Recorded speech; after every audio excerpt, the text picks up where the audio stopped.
Okay, thank you very much. I'm calling the meeting to order. Will the clerk please call the roll? Bergson, Carter, Cowart, Esri, Here. Harper, Here. Harrison, Here. Hartke, Here. Jay, Here. Kibler, Here. Maxwell, McGuire, Here. Michaels, Mitchell, Quisenberry,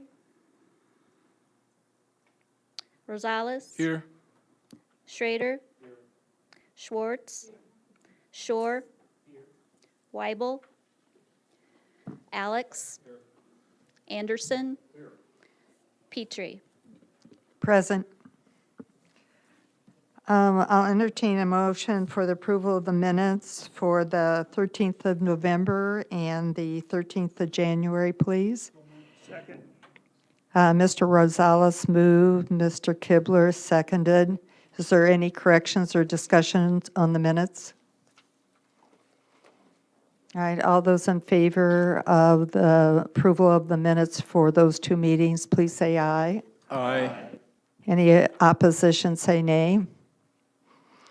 All right, moving on, I'll accept a motion for approval of the agenda and the addendum for this evening. So moved.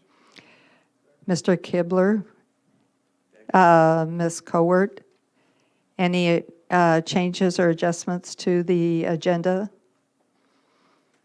Did you have one, Mr. Alex? I'm On the sorry? agenda? Were you changing the agenda? Oh, I'm sorry. Yeah, I thought you were going to do that. I would propose to move policy, personnel, and appointments to follow finance to give Mr. Quisenberry time to get back from Chicago. All right, thank you very much. Any other changes or questions on the agenda?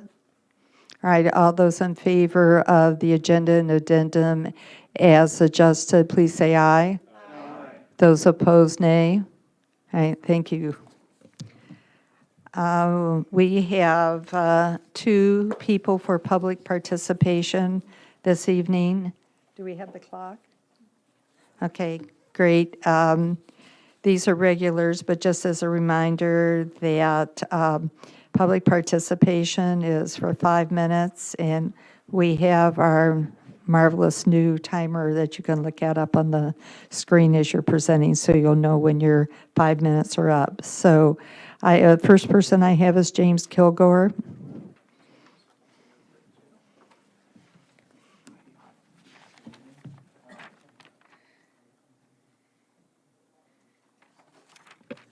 Good evening. Do you get a T-shirt when you become a regular at the county board? I'm looking forward to wearing that. We'll take that up under other business. Okay, thanks. Maybe in the finance committee, it should be a major budget item. I wanted to speak tonight a little bit about reentry. I know that the board has reallocated funds to the reentry program, which is a very good decision in my opinion. But I think also there's another proposal coming forward around the second chance grants, and I wanted to just put forward a few key points in looking at that grant and probably in considering reentry in a little bit broader sense. So I think in terms of that grant, I think there are at least three pieces that are very key in terms of making sure that it's a successful proposal and program were it to be funded. I mean, the first one is the need for housing. That this is really a key resource for people, particularly coming out of prison after long periods of time, is being able to have access to housing. And it's not only the housing stock that's available, but there's also some of the restrictions that we have which bar people with felony convictions from access to public housing. So I hope that not only will we look at housing opportunities for people in the physical sense, but also look at ways in which perhaps the housing authority could be talked to about removing some of those restrictions so that people with felony convictions can have open access to, or at least equal opportunity in terms of housing. The second piece, which you're familiar with as well, is the whole vocational area and the need to make sure that people who are coming out of prison and jail have access to employment opportunities. Once again, there's been a major advance on this score with the innovation of Ban the Box at the state level, and also with the Urbana resolution on this issue. So, but there still needs to be a lot more in terms of creating opportunities and opening doors, because although the box may be banned, there's still lots of boxes in the heads of a lot of employers in terms of opening doors to people with felony convictions, and I think those need to be eliminated as well. A third component, which I've spoken about previously at the board, is the notion of peer support or peer mentoring, and that is the need for people who have been incarcerated, people who have felony convictions, to be involved in any reentry program and to provide the kinds of advice and success facilitation that really only somebody who has walked that walk can provide. And I know that's part of the Second Chance grant, and I hope a proposal, and I hope you will continue to think about the importance of that as a principle of reentry as a whole. And then there's two other general points I wanted to make about reentry. The first one is that you don't get instant results with reentry. So if you're looking for quick fixes, if you're looking for instant changes in recidivism rates and these kinds of things, that doesn't happen overnight. You're not going to get people coming out, you're not going to get a reentry program and after a year have people with PhDs and MDs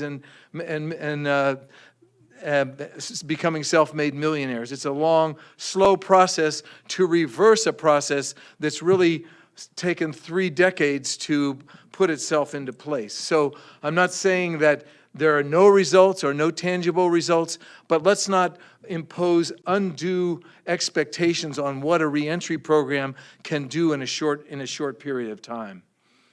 And the last point I want to make is that a lot of times we conceive of reentry as an individual journey, that it's one person's journey through the prison gate back into the community.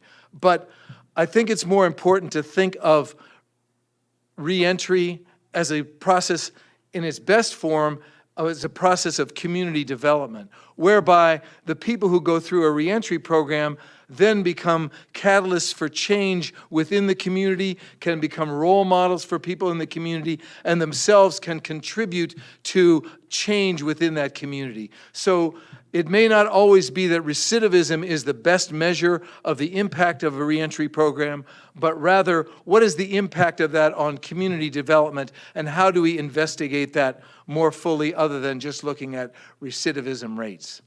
Thank you. Thank you. The last slip I have for this evening, if there's others, please be certain they get passed up to me, is Ron Kester.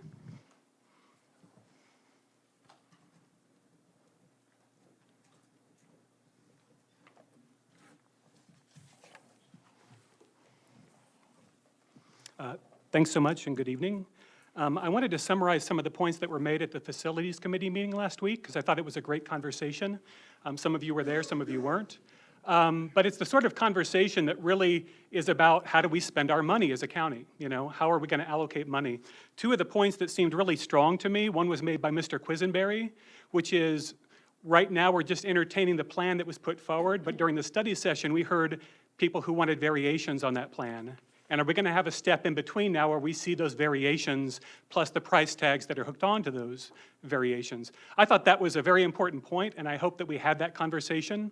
The second was by Mr. Hartke, when he pointed out that we haven't asked the community whether they wanted to spend this money, you know, because we're probably going to have to ask for that money in terms of an increase in the sales tax or increase in property taxes. And what do they want to spend their money on? It seems to me those are both two important steps before we get to the point of saying what's the next step in that plan. In terms of asking the community, there might be a professional survey made to see if people would really support a plan like this. But it seems just as important to have public meetings where you invite the public to come and talk about their concerns and their priorities when it comes to criminal justice reform in Champaign County. I would love to see that take place, and I would love to be a part of that.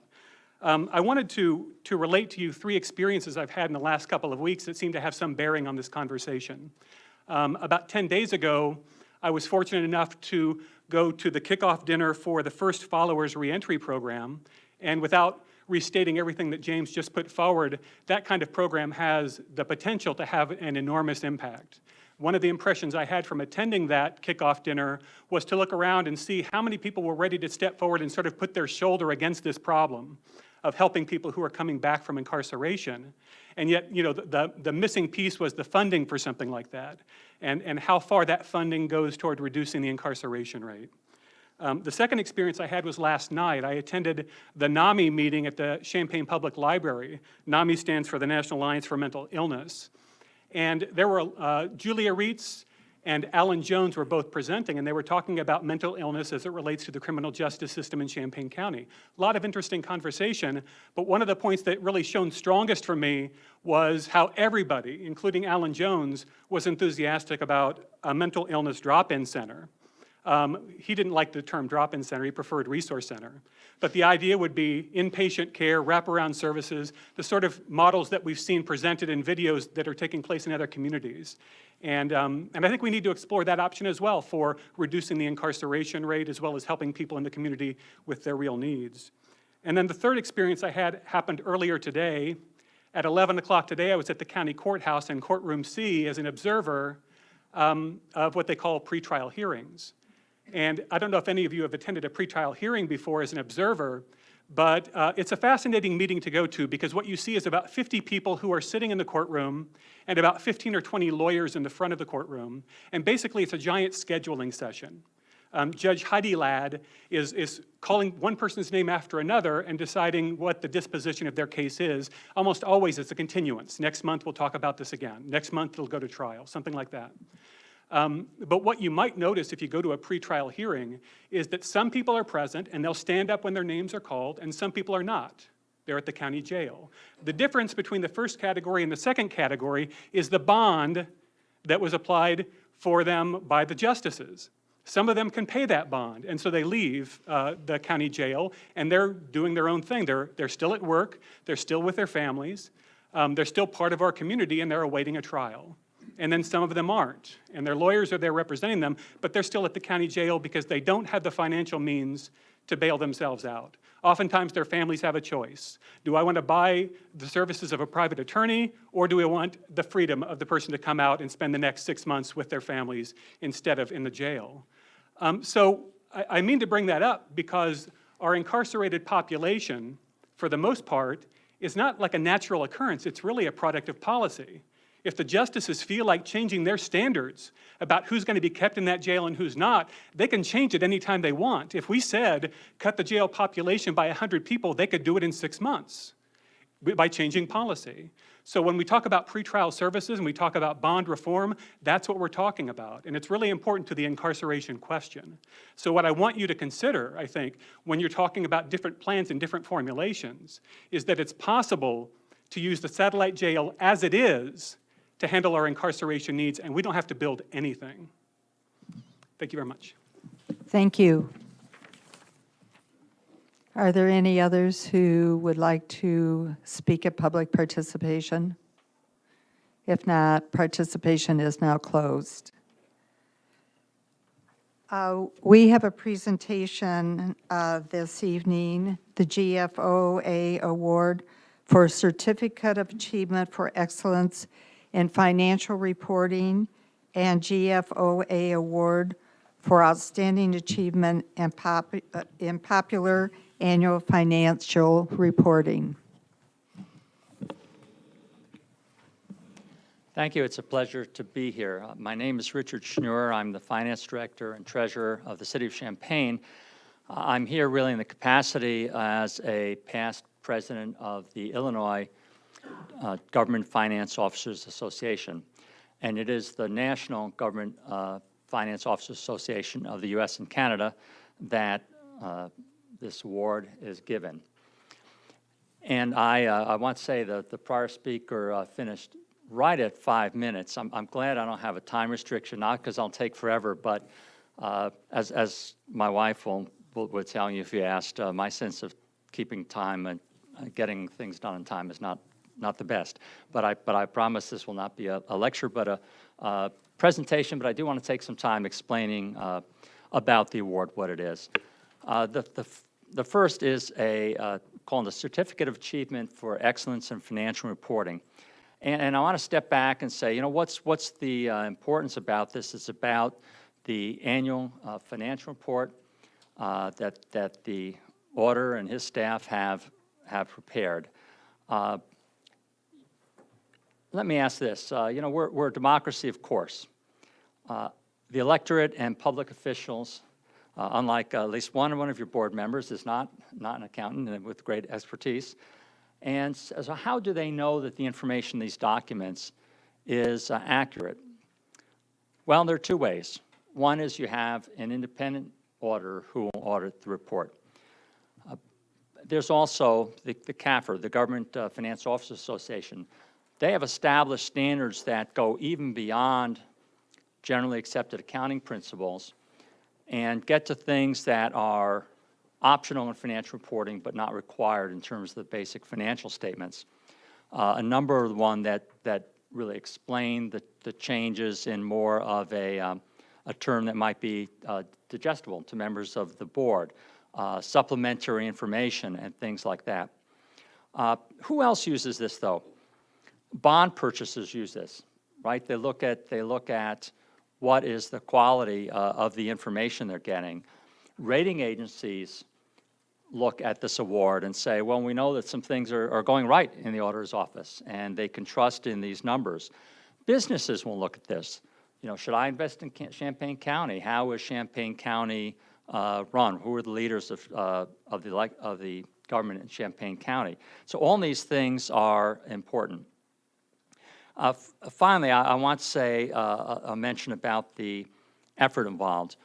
There are really stringent requirements, and especially for the first time, it's quite an effort.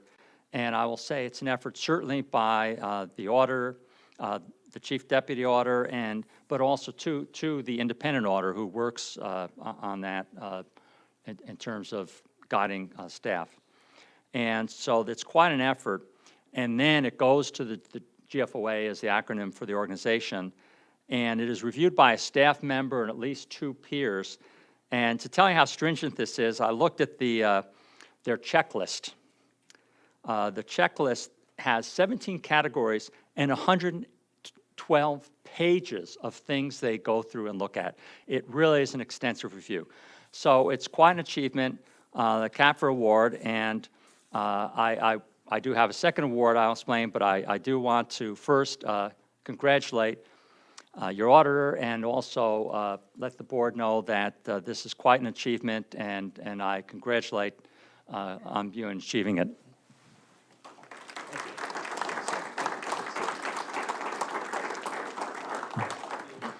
And I should have grabbed that and We'll do a photo after. that up. It's a nice looking award, and the county has gotten this award in the past, but not recently, and this is their new format, which makes sense. Instead of a plaque every year, this is 2013, and hopefully you'll be filling up the other slots. The other award is called the Popular Annual Financial Report, and even though there are parts of the bigger report that can be understood by lay people, I particularly refer you to what's called the management discussion analysis in the bigger report, which is maybe 20, 25 pages. Still, it gets somewhat technical and dry.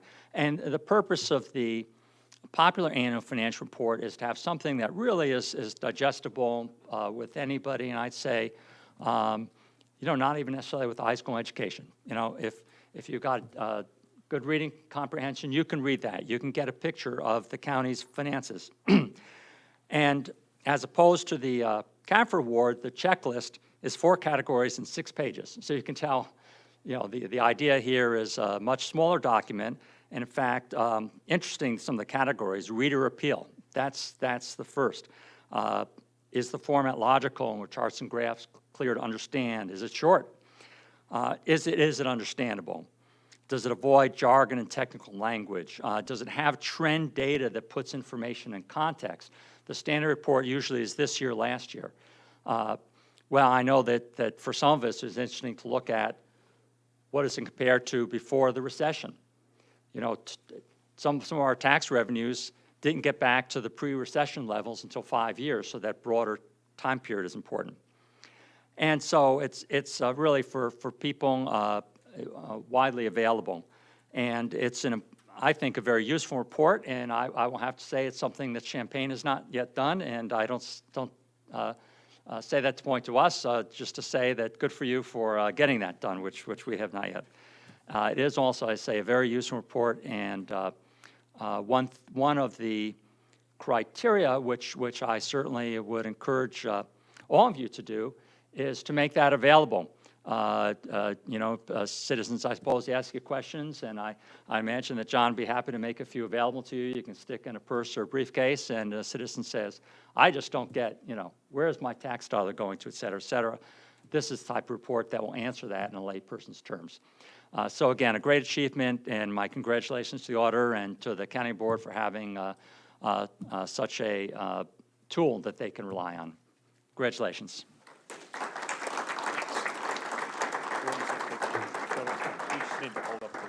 Sure.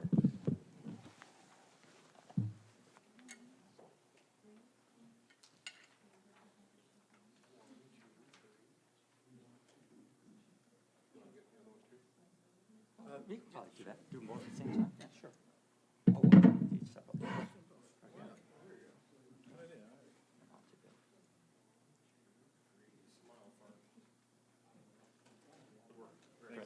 Thank you.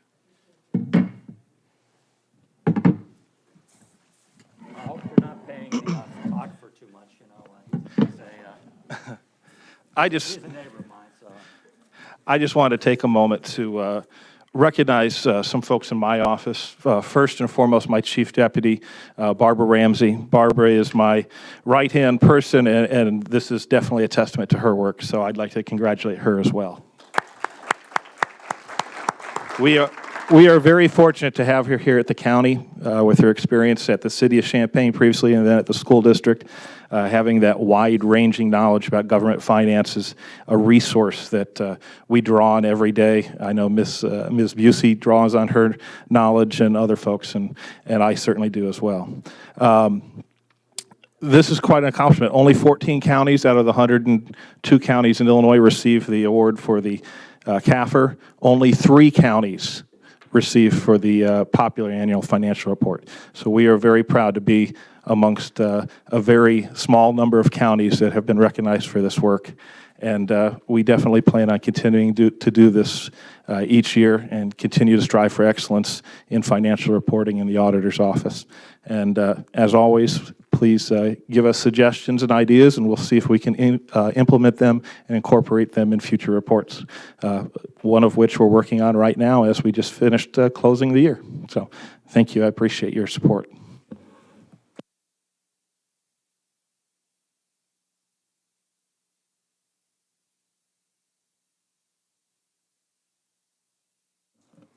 Congratulations to both of you.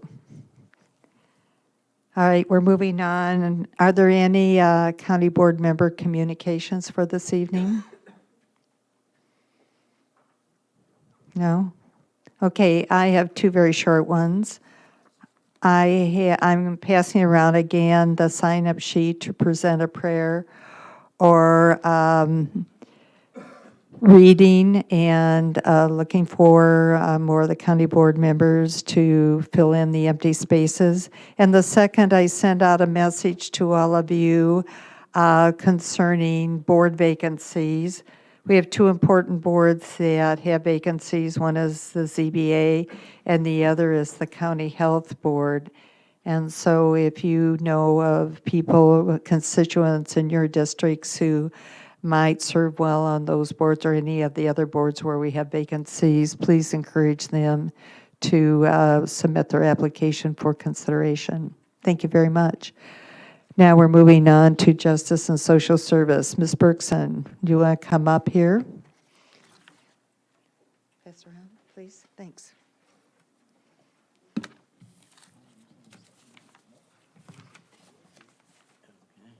Bruce is going to a presentation.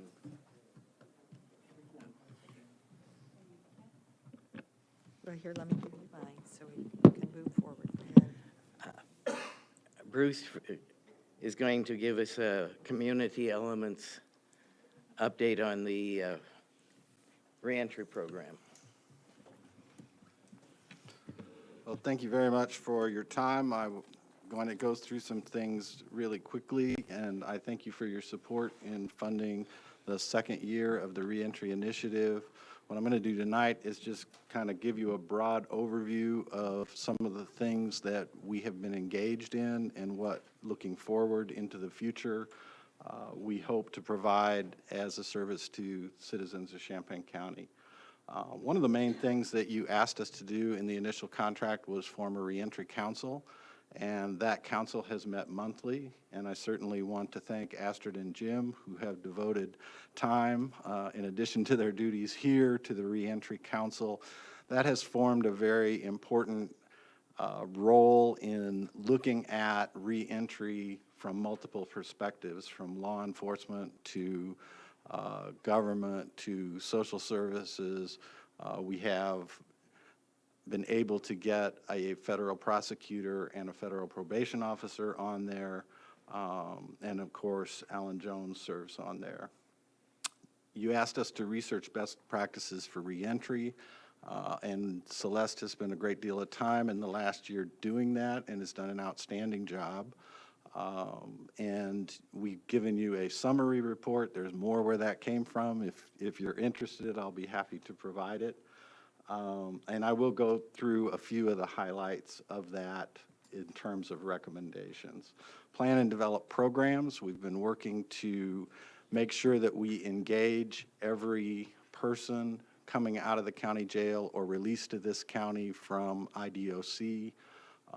One of the things that I am personally very proud of is that we have been able to now develop a resource list of community resources and get that into the hands of every person who is being paroled to Champaign County. And we learned at the last reentry council meeting that in some cases we are actually contacting the people before their parole officer is contacting them when they return to the community. Anecdotally, that has been very well received. We've heard people say, I just want to thank you for caring about what happens to me when I got home.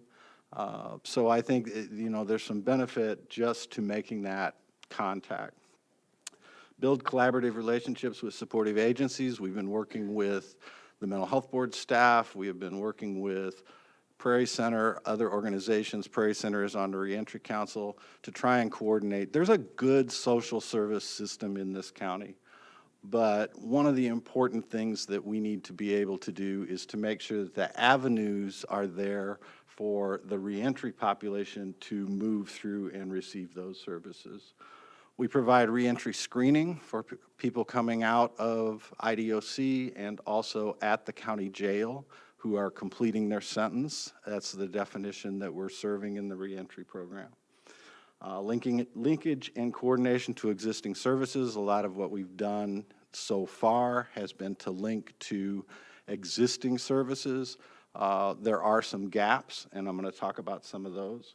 And facilitate data collection and outcome measurement.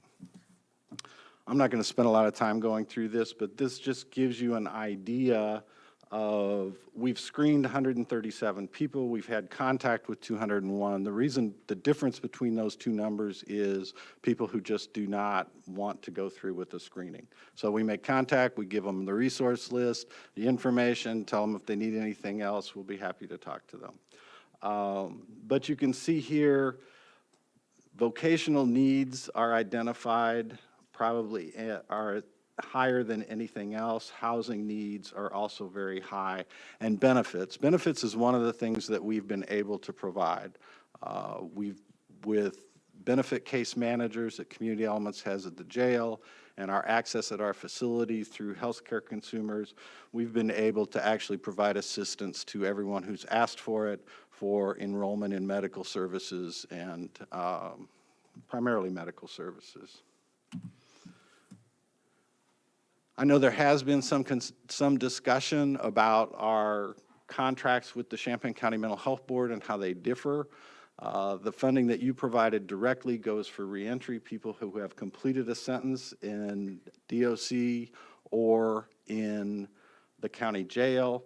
We also have contracts through the Champaign County Mental Health Board to provide services to drug court, mental health and substance abuse services in the community for people who are actively engaged in the criminal justice system. We work very closely with Champaign County Probation to provide services that those individuals need related to mental health or substance abuse. We do screenings and assessments in the jail for mental health and substance abuse. And we've adopted an evidence-based practice called moral recognition therapy. The concept is we want to provide the same service in the jail that's available in the community so that someone can move from the jail to the community and continue to participate in the same program. That's an evidence-based practice that's shown to be as effective as anything that's out there. Of the areas that we looked at, one of them is crisis. And when we got into the literature, one of the things that I was very concerned about was the mortality rate among former inmates. When you look at the national data, it's 3.5 times the general population. In Champaign County in 2012, that's the last reporting year, we had 14 recorded suicides. So our suicide rate is about the national average. But former inmates were found to be 12.7 times as likely to die in the first 2 weeks following their release from incarceration. This told me that our efforts to make contact with people immediately, and one of the things that we want to do is to get the crisis line phone number, the crisis line operated by community elements, into their hands. So that's something that I feel like we've been able to accomplish with very few resources, but just to make sure that people are aware of the local resources and should they encounter a crisis. Suicide rates we can now track because we have access to the information about the reentry population, so we can look at the suicide rate for our reentry population as it compares to the national average and as it compares to our general population.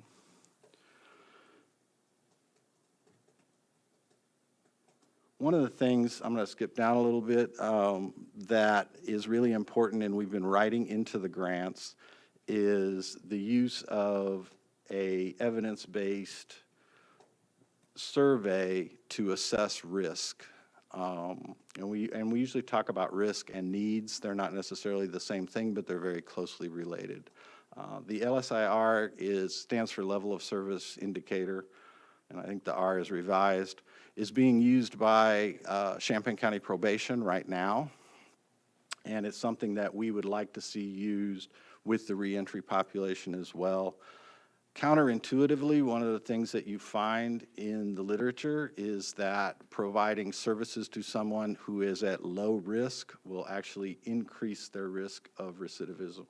So we want to be sure that we're providing services to people who need those services. And it also gives you an opportunity to triage and make sure that the people who are most in need are getting the priority for services when services are limited. That information is being compared to the client services database at Community Elements so that we can track service indicators and determine outcomes of individuals. We do surveys that are self-reported outcomes, and then we compare those to what the clinicians or case managers working with the individual report in terms of outcomes. Housing is a key component. We don't feel like we need to actually provide housing for our entire reentry population, but as Mr. Kilgore indicated, we need to make sure that housing resources are available, affordable housing resources are available, and that people have the option of residing in housing that is not going to place them at increased risk of recidivism. The first month after release is vulnerable.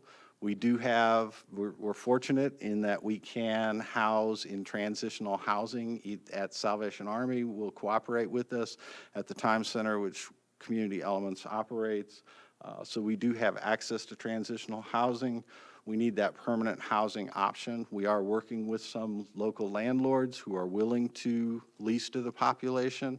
And one of the things that, in my experience at Prairie Center, was very effective is when I was able to explain to a landlord that the person was actively participating in programming, they were receiving drug tests, their employment was being monitored, then they were more likely to be receptive to having that person in one of their housing units. There's a real correlation between homelessness and use of the jail. I think that comes as no surprise. So to the extent that we can address this issue, we can have a major impact on the jail population. Education and employment obviously is a critical issue. Soft skill development, including interviewing, how to apply for a job, attitudinal issues, is crucial for promoting success in the workplace. And some communities are using transitional jobs and structured vocational programs to develop those job skills in an actual job setting. Peer support is a system of giving and receiving help based on a peer relationship. One of the things we've been doing is working very closely with the First Followers group, and I'm very excited that they're going to be able to open their doors and begin providing that service. We put together some training for them in some of the key issues related to confidentiality and boundaries and those kinds of clinical issues that are of concern with a peer support program. We're very interested as we continue to develop in using peer support as a cost-effective way of linking people with community resources and providing the necessary services for them. A number of outcomes. Of course, the number one outcome that we look at is recidivism. And for all of the participants in the program, we will track recidivism. We are tracking recidivism, time to failure, severity of offense. I can tell you of the people that we are actively working with right now, we have one recidivist who's currently in the jail, and we're continuing to work with that individual. That will be much more meaningful as time goes on when we can compare the recidivism rate for the population that's receiving services to that of the entire criminal justice comparison group or control group. Also, reaction of services. We have an instrument that we use across programs at Community Elements that measures that. It's very important. One of the things, I've been doing this a long time, and in substance abuse, in mental health, and also in criminal justice, the best predictor of success is engagement. So reaction to services is very important. If a person engages in services over a long period of time, that is a better predictor of success than the type of service they receive, the level of service they receive. So engagement rate is something that I'm very concerned about. As we build out components, a housing component, for example, will measure change in housing status, use of transitional housing services, housing stability, employment, education, and those outcomes that are specific to the service that that individual is receiving. In some cases, we will need to rely on our partners because obviously we're not providing all of these services, but through release of information, we should be able to get those outcomes. One of the things that I am a huge advocate of, though, is consumer-driven outcomes. So when the person comes to us, they identify, if family reconciliation is their primary goal, if vocational job is their primary goal, I want to track those outcomes that they identified for the reasons that I just said, related to engagement, related to, and the relationship that that has with outcomes. So in year one, we did draft the narrative for the reentry federal solicitation for reentry with co-occurring disorders. We will be doing that again. And we'll have a peer support component and a housing support component for that. That is a major undertaking, as some of you know. We did complete the reentry planning year with the Reentry Council and have parole actively engaged in federal probation. I did not have Champaign County probation on there because they've been with us since day one, actually before we started. We did have still pending a supportive housing proposal for people in the reentry population who meet the criteria for homelessness. We submitted and received a grant to support transportation for reentry participants. That was from a local foundation, the Orange Crush. Some of you are probably familiar with them. And we supported the development of a peer mentoring program for reentry. I just want to pop this up here because I think it's important, and I'm sure some of you have probably seen it before, and some of you it probably gives a headache too. But it's important as we look at the jail population that we understand that there are different intercept points. And the programs that we're talking about here are reentry, Intercept 4, and Intercept 5. However, some of the things that are being talked about in terms of a resource center would be Intercept 1, where we attempt to intervene at the law enforcement level. But I think it's very important for us and for you as we move forward that the efforts that we are engaged in are coordinated and that we understand how they fit together and meet our overall goals.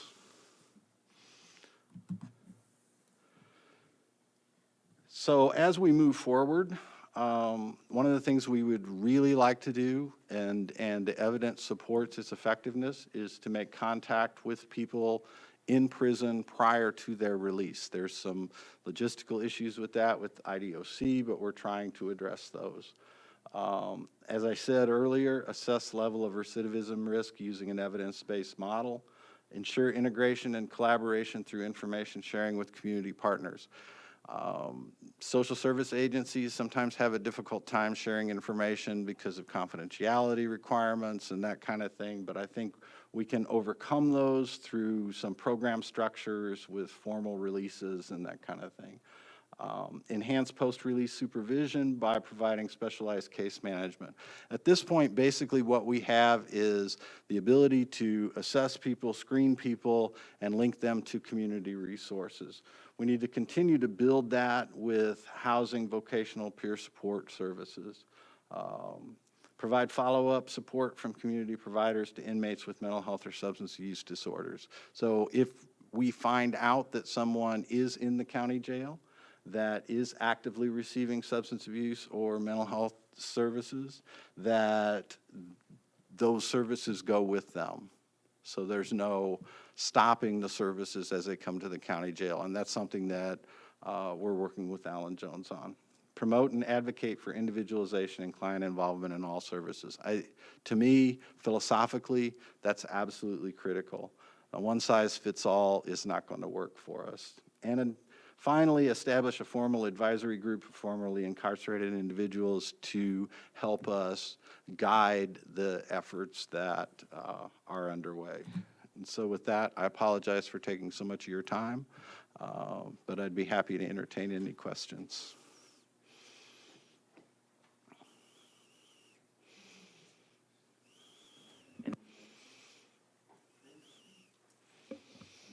I wanted to touch on housing, because I think that Okay. is a key component, and as Dr. Kogar said earlier, the Housing Authority, and I appreciate you including the specifics of the Housing Authority's policy in your presentation, because as far as I can tell, the grounds for being restricted from public housing essentially amount to pretty much everything that you could probably get sent to jail for in the first place.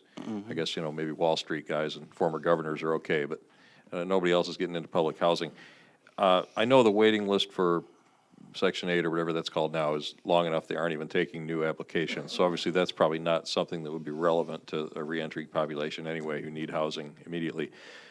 Does the Housing Authority have resources that are available immediately, or are even their owned properties subject to a long waiting list?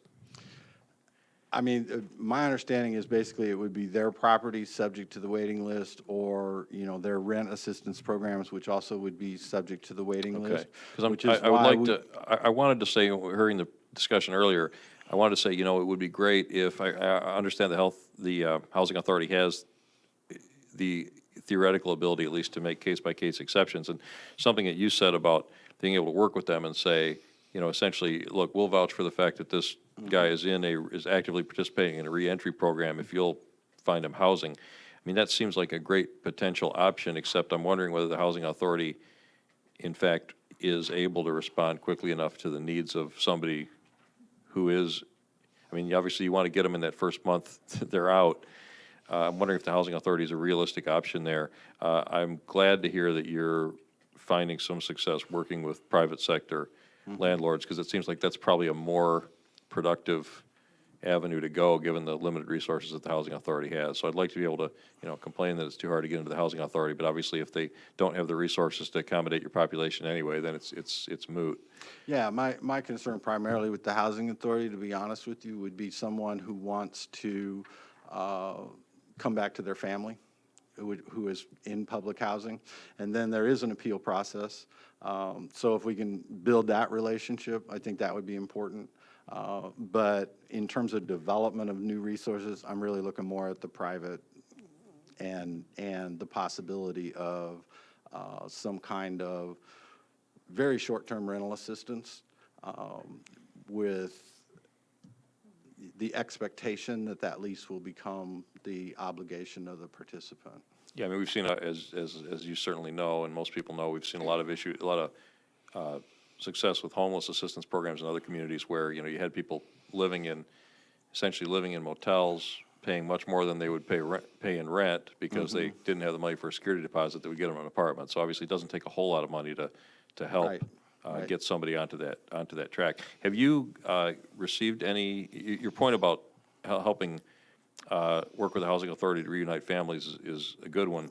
Have you been getting positive indications from the Housing Authority? Have you been able to work with the Housing Authority on that? That situation has not arisen in year one, but I really do expect that if it does, that they would be receptive to an appeal process in that. That's my hope. Good, I'm glad to hear that. Thank you. Any other questions? Sam? Just something that one of my constituents asked me. I know you're working with the private sector on the housing side of things, but I was wondering if you were also working with the private sector on the employment side of things, or is that just kind of in cooperation with the Illinois Department of Employment Security, and are they handling that? At this point, what we've basically been able to do is refer people to local resources. What I would like to do, and I've had some success in the past doing, is developing a relationship with employers that have high needs for sometimes fairly short-term employment, where they understand our program and are willing to work within those constraints.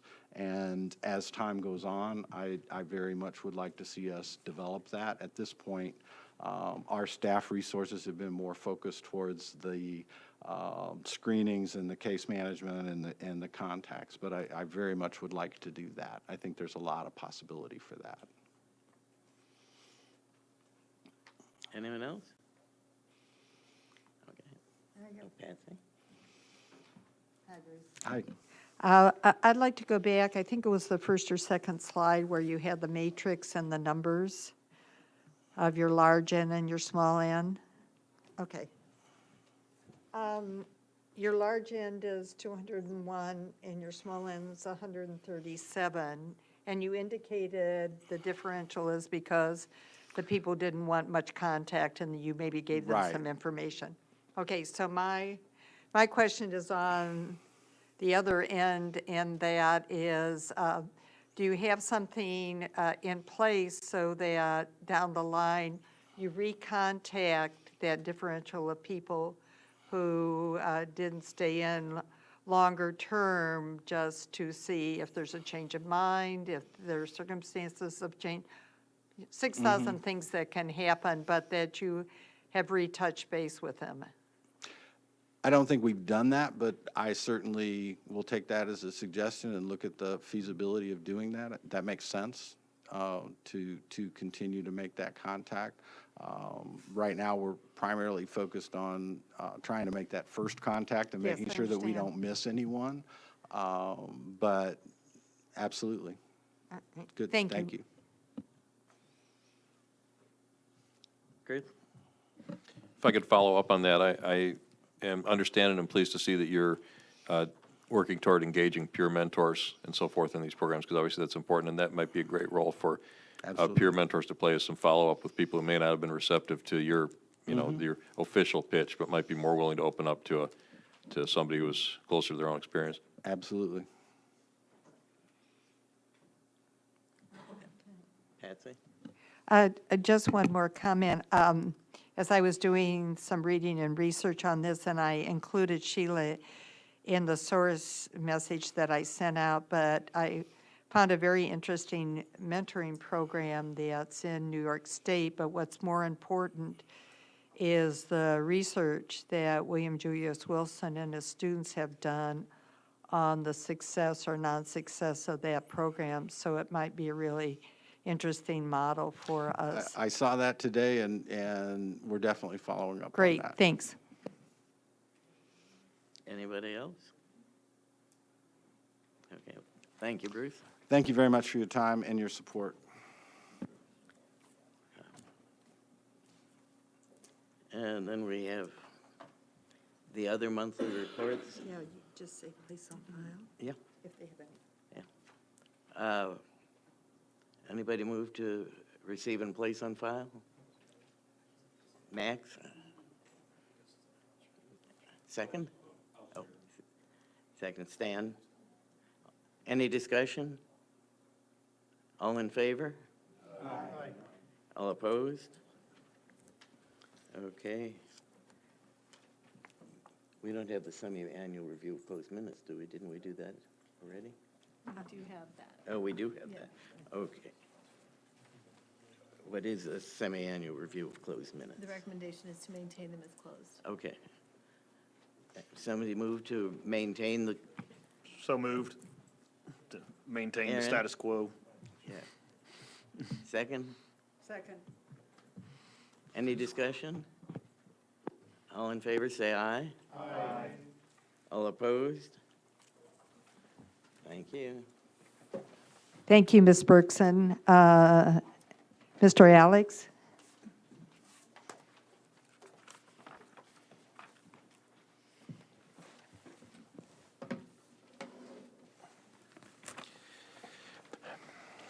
Thank you, Madam Chair, and welcome to the meeting of the Finance Committee.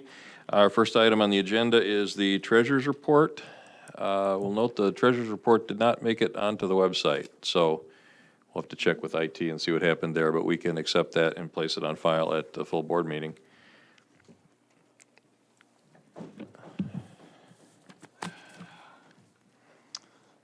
I have two resolutions tonight. First one's about a mobile home, and for the new board members, I'll go briefly through the process. Mobile home tax was unpaid for the year. It goes to a tax sale, no tax buyer chooses to buy it. There becomes then a redemption period of 2.5 years for someone to redeem. When that expires, then the county takes control of the certificate. At that point, there are only two outcomes that can occur. We'll either auction the mobile home off for the highest bidder, or the taxpayer will come back in and bring the back taxes up to current. And that's the best outcome, obviously. And that's the case with the one that we have tonight. So it's just canceling the certificate, and the homeowner themselves is paying the $1,300 in back taxes and getting it back up to snuff, and we'll go from there. So that's a great outcome. So I'd ask that we'd approve the resolution, please. May I have a motion to that effect? Ms. Michaels, a second. Mr. Shore, any further discussion? Seeing none, all those in favor, please say aye. Aye. Any opposed? That motion carries. Second resolution is one we bring to you every so often when a bank is added to the list. And it's this year, Iroquois Federal Bank is asked to collect taxes for us, which is a great for the county, and so we've added them to the list of approved depositories. And I'd ask for approval of the resolution, please. May I have a motion? Mr. Harper, and a second. Mr. Esri. Any discussion? Mr. Weibel. What does it take to get on this list? You have to ask. Okay, thank you. Anybody wants to collect taxes, we're glad to take that. Any further questions? Ms. Michaels.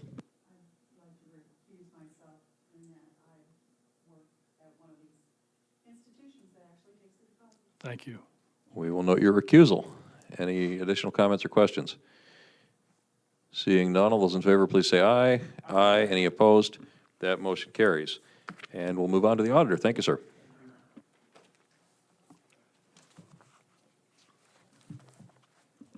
Without objection, we will receive and place the auditor's report on file and welcome any comments that you may have to make. I'd have more comments on the quarterly report, actually, rather than the monthly report. We're very early in the year, so that monthly report reflects that. In that case, we will accept your quarterly report and place that on file, if you'd like to speak to that. Sure. The quarterly report, this is reports on the fourth quarter, and I'd like to remind you that the actual final report will be the CAFR.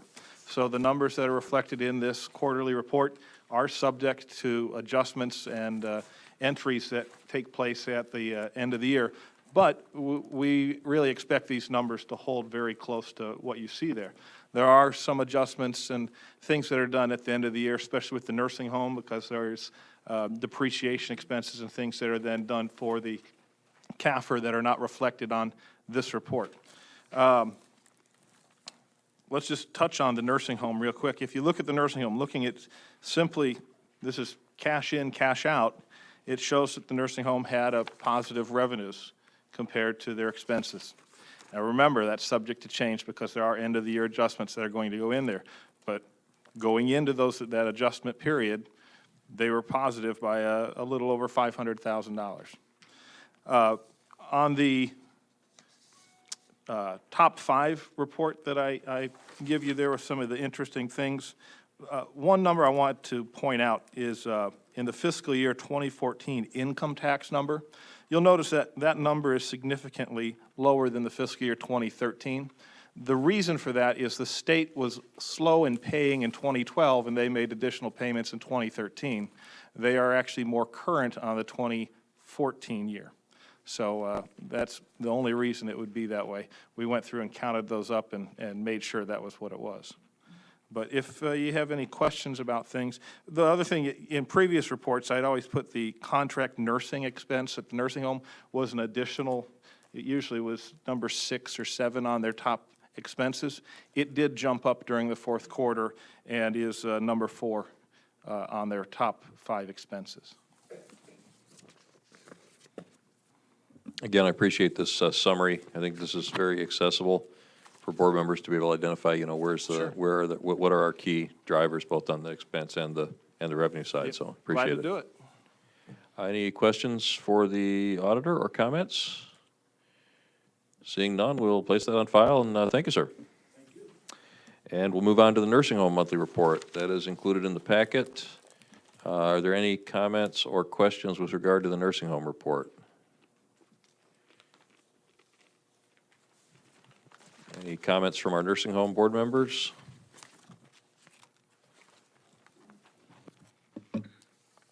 Lorraine? Well, only thing I could say is the nursing home is trying their best to remedy some of the problems that they're having, such as the food service and the maintenance that is needed for the nursing home, and their ability to communicate with the families and the residents. Thank you, Ms. Cowart. Any other comments or questions? Seeing none, we will place the nursing home report on file and move on to budget amendments and transfers. Our first is Budget Amendment 15-15, pass-through of $10,000 in receipt of Petco grant money for the Animal Control Services Department to purchase spay and neuter supplies. May I have a motion to pass this on to the full board with recommendation for approval? Mr. Jay and Mr. Second. Weibel. Any questions, comments? Seeing none, all those in favor, please say aye. Aye. Any opposed? That motion carries. We'll move on to item E. Speaking of animal control, we've seen this once or twice before. We have a recommendation for approval of rates for animal impound and animal control contracts. May I have a motion to send this to the full board with a recommendation for approval? Mr. Harkey and Mr. Quisenberry. We have somebody else interested in a roll call? Okay, we'll do a roll call. Just to mention, this is essentially the same proposal that was advanced from the last Finance Committee of the whole. It's taking the cost, dividing it per capita with a 3-year phase-in. It's back before us now because it was not acted upon at the full board, and Ms. Busey informs me that there have been some small adjustments to the numbers based on updates. Deb, do you have anything to add to that? No, okay. Any further comments, questions, or discussions on this before we vote? Ms. Bergson.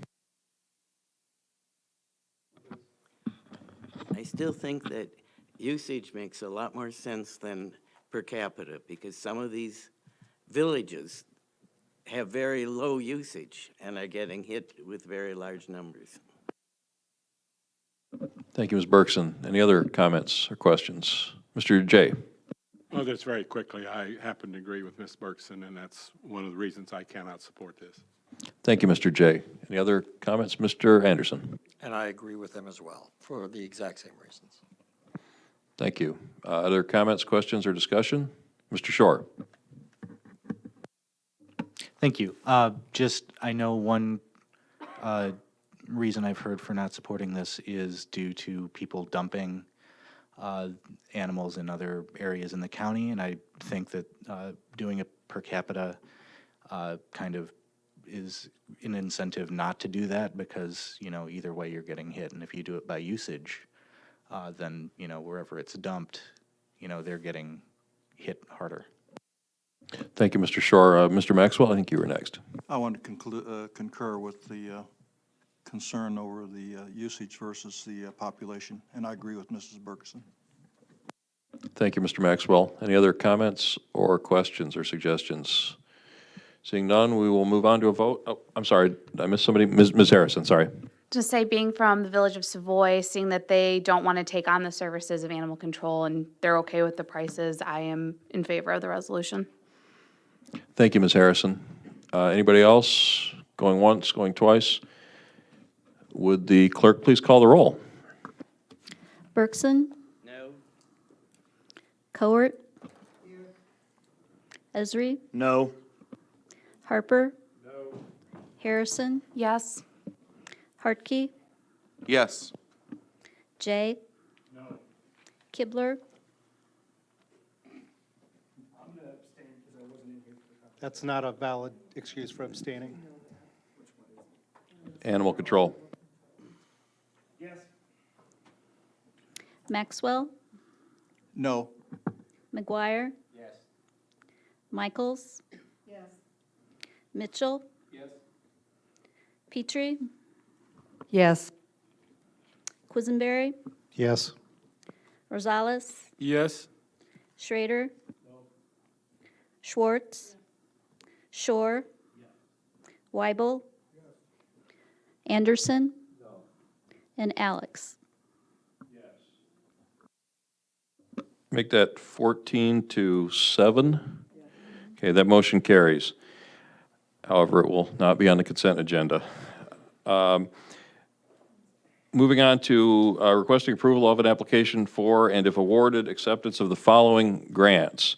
The first is the Bureau of Justice Assistance Second Chance Act Prisoner Reentry Initiative Grant. May I have a motion to send this to the full board with a recommendation for approval? Mr. Hartke and Ms. Bergson. Any comments or questions about this? Ms. Schwartz. Just a quick question about matching requirements, and it will repeat for the rest of the grants, if you don't mind. Ms. Bergson or Ms. Busey, do you want to take this? I don't think there are any. This is the $600,000 over 2 years that was applied for last year by the reentry program. I'm not aware of a match on this. You're right. There's no match. Okay. Right, we're just talking about the first one. Any other comments or questions on this? Seeing none, all those in favor, please say aye. Aye. Any opposed? That motion carries. Next, we have the MacArthur Foundation Grant for Criminal Justice System Planning, which I believe also does not have a local match requirement. May I have a motion to send this to the full board with a recommendation for approval? I see Mr. Shore and Mr. McGuire. I would mention, with regard to this, I certainly appreciate the help that Lynn Branham has been offering the county in getting this applied for, and we've had tremendous cooperation so far from the state's attorney, the sheriff's office, the Judge DeFanis, the law school. We've had police agencies and the cities involved in this. This has been very nice to see so many people coming around the table to try to deal with this problem. So sincerely, thank you. Any additional comments or questions? Seeing none, all those in favor, please say aye. Aye. Any opposed? That motion carries. And finally, we have the Bureau of Justice Assistance Collaborative County Approaches to Reducing the Prevalence of Individuals with Mental Disorders in Jail grant. Likewise, I would like to thank Peter Tracy at the Mental Health Board, who has offered the assistance of a grant writer to help prepare this application and has indicated that if we are successful in getting this grant, the Mental Health Board will provide the local match component of this out of their revenues. So thank you. May I have a motion to send this to the full board with a recommendation for approval? I see Ms. Cohort and Mr. Schrader. Any comments or questions on this guy? Mr. Quisenberry. Do we know what the magnitude of the match is, even though we're not going to be paying it? 20%, is that correct? I see Van nodding his head. On $150,000 with a 20% match. Mr. Kibler. Just a quick question on the match. I assume it's going to be, we're officially going to be on the hook for the match, but they're going to pay it out of their funds, or are they officially on the hook as part of the legalese and the paperwork? Just curious. That's a good question. I would assume that we are on the hook and they will figure out a way to cover it.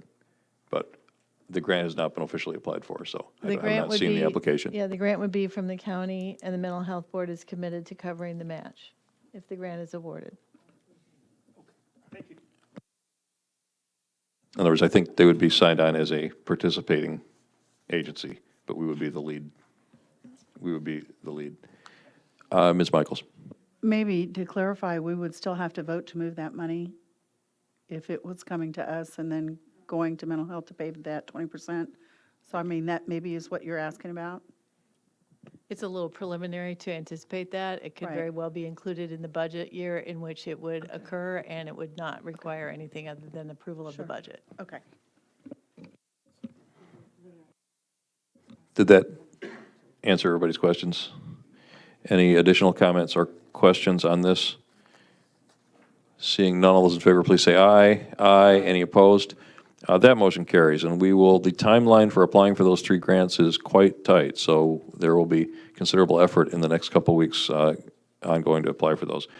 We'll move on to the County Administrator's Report, items 1 and 2. Deb. So you have the final report for the fiscal 2014 General Corporate Fund, which you had a summary of with the auditor's report. This just shows you the more detail with regard to revenues and expenditures. Basically, our revenues came in just at 95% of what was budgeted. The most notable revenue deficiencies, one is in penalties on taxes, which is a revenue that's going down over what it was at one point, and we will need to make sure and correct that in future fiscal years. So that was down $120,000 over what was budgeted. It had been budgeted to match what we actually received in fiscal years 2012, which went down in 13 and again in 14.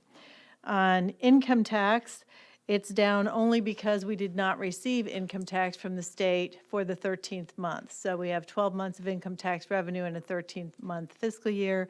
We have since received that payment, and it was about $265,000, which would have offset that $305,000 decline there. Fees, as you know, we've been reporting all year that fees are down. They ended up being down almost $1 million, which is not terribly off track from where we had projected them. You'll remember we increased fees for 2014, and then going into a 13-month fiscal year, the combination was the increase in fees did not result in as much increase as we had anticipated, and it's compounded by putting it into a 13-month fiscal year. And then finally, the last one is interfund reimbursements, where we had budgeted for 2 reimbursements from the nursing home, and just because of how they were posted, only one was posted to the 2014 fiscal year. On the expenditure side, we spent 97% of the total budget. But remember, this is not the original budget. This is a budget that we increased throughout the year. So there's underspending in every category. But to get to the real impact, go to the summary page and see that we had a deficit of $1,775,388 for fiscal 14. We fully anticipated $1 million deficit this year. Close to $300,000 of it is attributable to not receiving payment from the state. So in that context, it's not quite as bad as it looks. And we do still end with a fund balance going into 2015 right at 12%, 11.98%, which we also anticipated because our fund balance has probably always been at or below that level at the end of December. We've always reported it as of at the end of November, but when you push it back a month, and that month is one more month of us spending property taxes, which we only receive in the second and third quarters, that's what happens to that fund balance. So I don't think our true position has dramatically changed, and now that we're through this 13-month budget and back onto a calendar year 12-month budget, this should get easier to project and predict. And we should focus on probably trying to build that fund balance back up to 12.5% to 15%. Hopefully, we'll be in a position to do that. Mr. Quisenberry.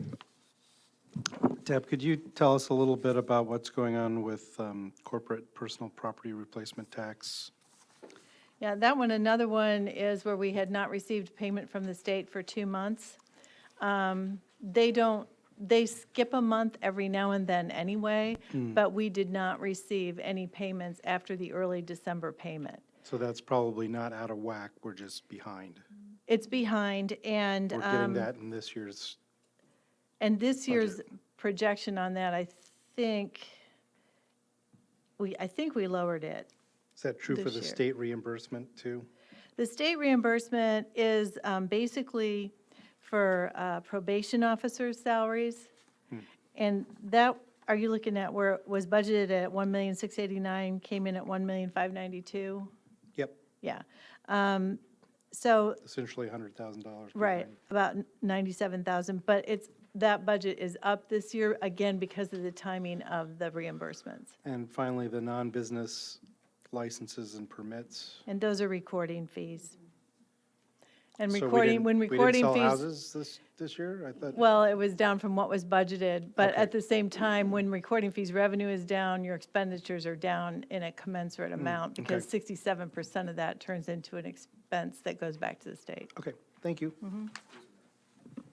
So yeah, I guess bottom line is much of this is a result of the 13-month fiscal year, which we knew we were going to see anyway.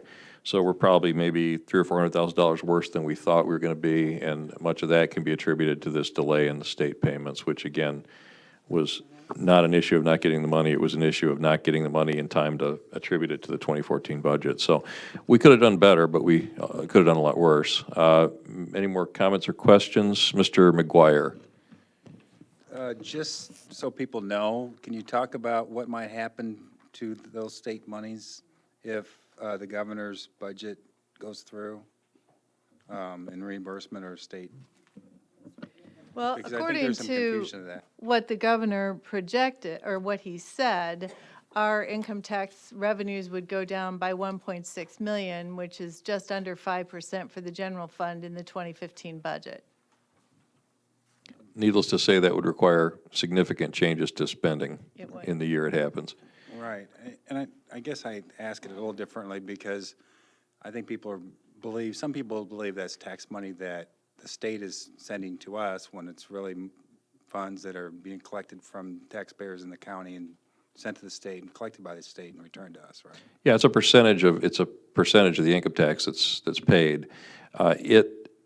Deb reminded me earlier today, I asked about the impact of the income tax cut or removal of the income tax surcharge, depending on how you want to look at it, that happened at the end of 2014. And Deb reminded me that when the income tax was increased, the county share was not increased. So essentially, the county never got a cut of the income tax hike. So in theory, we're not penalized. We're not going to get a cut now that the income tax hike's going away. But the issue of the state just deciding to keep more of that money is of serious concern. Your guess is as good as mine as far as what's actually going to happen. I somehow doubt that we're going to see cuts of the magnitude that the governor's original proposal talked about, but we certainly need to be aware of that and need to have a contingency plan in case something like that does happen. But yeah, that would be a serious hit to the county budget. Deb? In addition, just to clarify with regard to your question, income tax is not exactly like the county sales taxes, which are collected by the state directly from the county and then sent back to the county. Income tax is all deposited, all income tax from the state is deposited into the local government distributive fund. And from that fund, they allocate back to jurisdictions based on population, based on how much of percentage of that goes to the local jurisdictions. So that's why that one gets delayed in payment to us oftentimes. It's a different kind of structure than the sales and sales taxes that we receive. And I don't actually know whether Champaign County is a net payer or beneficiary with regard to that. I mean, I don't know where the majority of the sales, I don't know whether Champaign County generates income tax in proportion to our population or not. We have to do some math to figure that out. But yeah, it's a chunk of the money that the state collects from everybody in the state as income tax and then doles out to counties based on a formula. Additional comments, questions on the county administrator's report? Seeing none, without objection, we'll accept that and place it on file. We'll move on to the next two items. Next is an amendment to an intergovernmental agreement regarding the Clinton landfill permit. Application to accept polychlorinated biphenyls. And the one after that is Budget Amendment 15-16, increased appropriations of $25,600 in furtherance of that. I'd like Deb to discuss this issue because I think your vote on one of these issues, essentially these are two items are very closely related. Well, if the contract is approved, the budget amendment has to be approved because that's the only way you can fund the obligation with the contract. The agreement is to deal with public hearings on landfill siting, which I think Mr. Esri can probably speak to better than I can because he's been involved in those meetings. The city has sent us this agreement. It's similar to the other two agreements we've entered into where all the governmental entities who are working on this issue are participating, and then they break up the cost based on basically population. Just to give you a summary, up to this point, since we started with these agreements, the county had appropriated a total of $28,425 and has spent $17,456. So we're carrying over $10,969 with this budget amendment that had previously been allocated for the other contracts and not spent. And then we're adding to that the $14,631, which brings us to the midpoint of what is the expected cost for your participation in this agreement.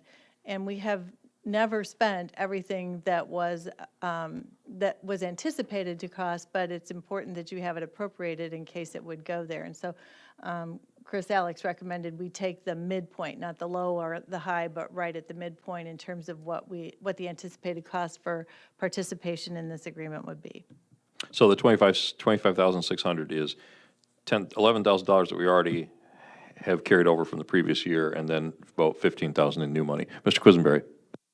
Do you want to get a motion on the floor before we start discussing? Sure. Let's take a motion on the item number 3, the amendment to the intergovernmental agreement. I, Mr. Harkey and Second. Mr. Quisenberry. and then I would like. Mr. Quisenberry. Do we know, is Rantoul a part of this agreement yet? I seem to remember that they were considering it. I don't know if they've agreed to or not, to tell you the truth. They were going to be asked, I do know that. I think there's a preliminary indication that they would be. So, yeah, do we know that that's reflected in the calculations, I guess is the question. We don't think it is. So our obligation may go down as additional, as in the past it has when additional governments have joined this consortium. Yeah, and Rantoul would affect us directly because right now, they're considered part of the county, but if they take on their share by themselves, that's a direct reduction in the counties, I should say, the unincorporated counties' population. So that's a direct decrease in our share. Okay, I know the U of I there's been efforts to try to get the U of I on board as well, right? And that'd be a significant Yeah, contributor. and Illinois American Water as well. Yeah. Thank you. Other comments or questions? Mr. Weibel. I will be abstaining. I'm a member of the Illinois EPA Groundwater Advisory Council. And thus, we may be asked to give advice on such laws by the governor's office or perhaps some of the legislators. Okay, I'll take your word for it that that's a conflict. Any additional comments or questions? Seeing none, all those in favor, please say aye. Aye. Any opposed? That motion carries. May I have a motion on Budget Amendment 15-16 for the aforementioned $10,969 in re-encumbered money and $14,631 in new money to pay for that contract. Mr. McGuire and Mr. Anderson. Any comments or questions? Mr. Weibel. I'll be abstaining for the previous reason. Understood. Any other comments or questions? Seeing none, all those in favor, please say aye. Aye. Any opposed? That motion carries. Finally, we have item related to the Job Content Evaluation Committee recommendation regarding positions in highway. This is generally dealt with under policy as the primary committee. So I'm going to ask for a motion to forward this to the full board with a recommendation for approval, subject to approval by the policy committee. May I have such a motion? Ms. Cohort and Mr. Kibler. So we'll discuss this under policy, and if they don't pass it, we won't pass it. All those in favor, please say aye. Aye. Any opposed? That motion carries. I have no other business. I have no chair's report. Semi-annual review of closed session minutes. Do we have a recommendation? May I have a motion to maintain the closed session minutes as closed? Mr. Weibel and Ms. Michaels. Any discussion? Seeing none, all those in favor, please say aye. Aye. Any opposed? That motion carries. Finance items for consent will be A, 2, and 3, D1. Point of order, I believe an abstention means it's not unanimous. That is correct. Sorry Let's try about this that. again. Items for consent under finance will be A2, D1, F1, 2, and 3, and G3 and 4, and 5 if approved by policy. G3 and 4 had also abstentions. That was me. Indeed. So strike G3 and G4, and we only have from section G, item 5. Thank you. I got it.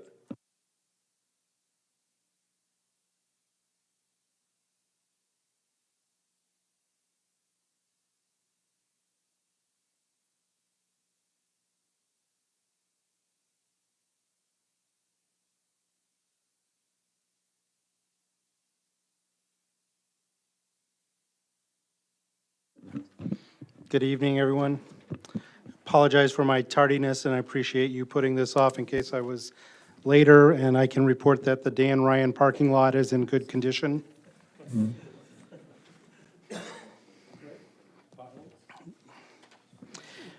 The first thing that we have for policy personnel and appointments is an appointment for the Rural Transit Advisory Group, one term ending November 30th, 2016. Nathan Montgomery is being put forth for this appointment. Have a second by Mr. Esri. Do we have any discussion? Questions? Seeing none, all those in favor say aye.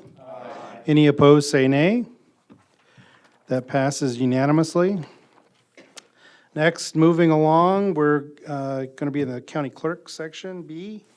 And I would ask the clerk to join us if you would.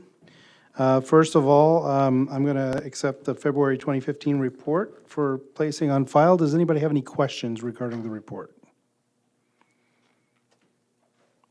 Seeing none. The next item is change of a polling place in Sydney. I entertain a motion first to approve the change. Mr. Esri? Second by Mr. Kibler. Gordy, would you like to give us a brief overview of this?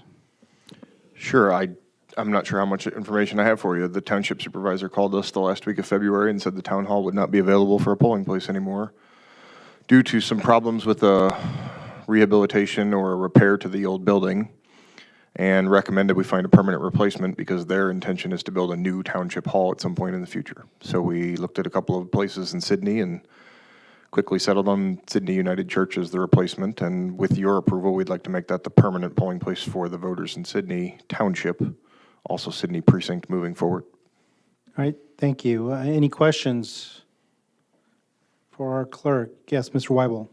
Gordy, what's the accessibility like at the church? I mean, some churches it's not easy. Is this a fairly modern building or? ADA accessibility, handicap accessibility, ADA compliance is one of the primary things that we look at when evaluating polling places. They are as compliant, I think, as they can be. They've got a nice big room. They've got handicap access. They've got power doors. They've got designated parking spots, and we feel pretty good about the accessibility of the location. All right. Any other questions? Seeing none, all those in favor say aye. Any opposed, say nay. That also passes unanimously. Moving on, we have a request from the coroner. That's not supposed to be on there? Okay, thank you. Well, we may take that up later in a future meeting. Oh, it's later? It's not totally Oh, It was not supposed to be on the agenda. okay. I was kind of surprised to see it myself, but. Yeah, I'm sorry, point of order there. What's going on? This was inadvertently added to the agenda? Okay, Okay. thank you. So moving on to the county administrator's area, you have the Administrative Services February 2015 report, which we will accept and place on file. Does anybody have any questions regarding that report? Seeing none, we also have some recommended revisions to the Champaign County Personnel Policy. I'll entertain a motion for that. Mr. Weibel?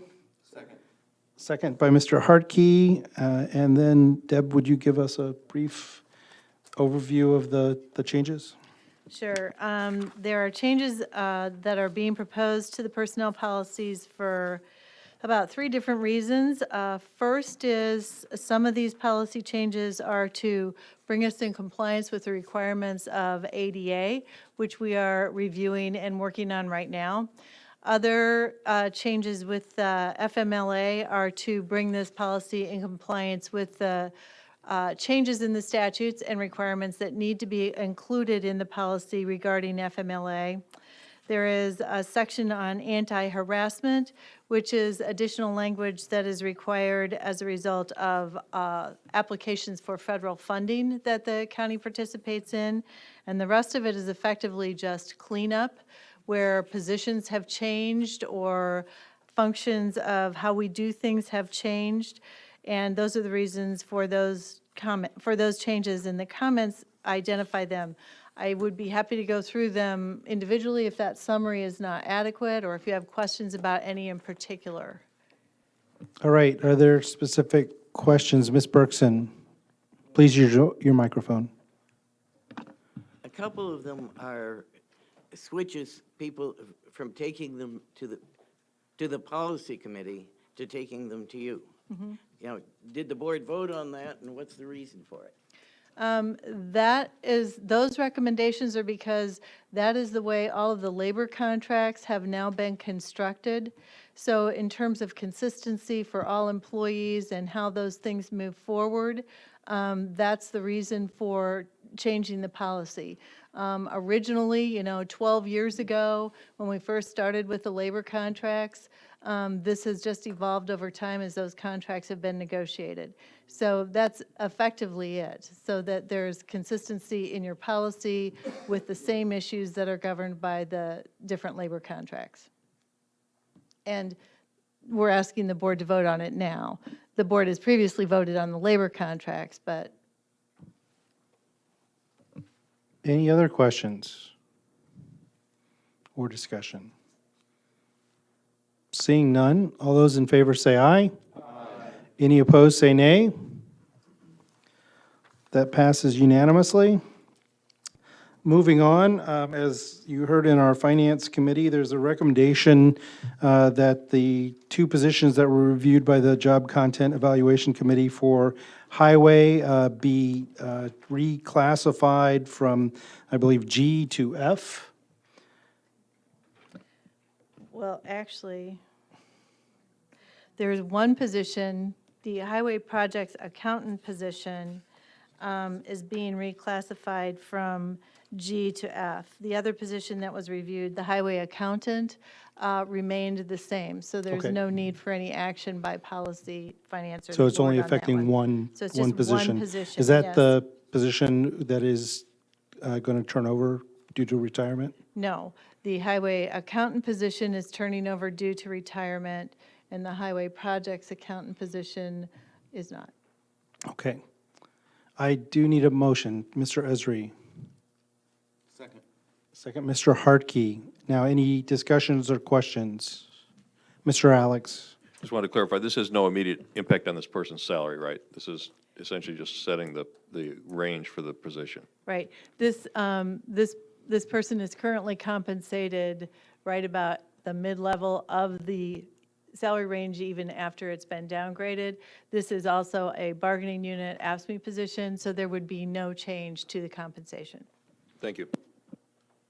Any other questions? All those in favor, say aye. Aye. Any opposed, say nay. That passes.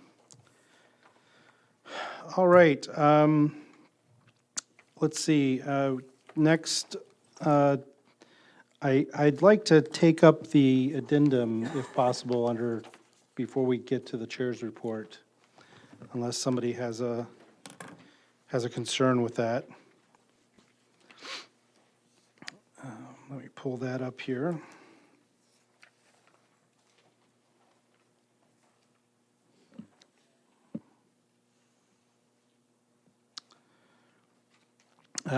In our other business, under the addendum, item E1, there is a resolution in support of two pieces of legislation which are geared towards protecting the Mahomet Aquifer. Since this board has been active in supporting the protection of that aquifer, I thought it was appropriate when asked to bring such a resolution before us in policy, because it's about our business and we are in fact spending money in support of this cause. So I would first entertain a motion for the resolution. Mr. Shore, seconded by Mr. Hartke, and then I would open the floor to discussion or questions. Mr. Weibel. I will be abstaining from this also for the previous reasons. Mr. Weibel, if you don't mind, could you give me a little more elaboration on your abstention? Do you receive payment or benefit from your First of all, advice? the Groundwater Advisory Council is a sort of a subset of the Illinois EPA, or subset, or sort of housed underneath them. All members on there are appointed by the governor. We are eligible to receive per diem and travel expenses, of which I've collected none in the 5 or 6 years I've been on it. Okay, thank you. Mr. Alex. Just wanted to point out that in addition to being an issue of concern to Champaign County, these resolutions are being advanced by Champaign County legislators, Representative Carol Ammons and Senator Scott Bennett. All right, any other Questions or discussion? Seeing none, all those in favor say aye. Aye. Any opposed, say nay. That also passes unanimously. Oh, sorry, one abstention, that's not a...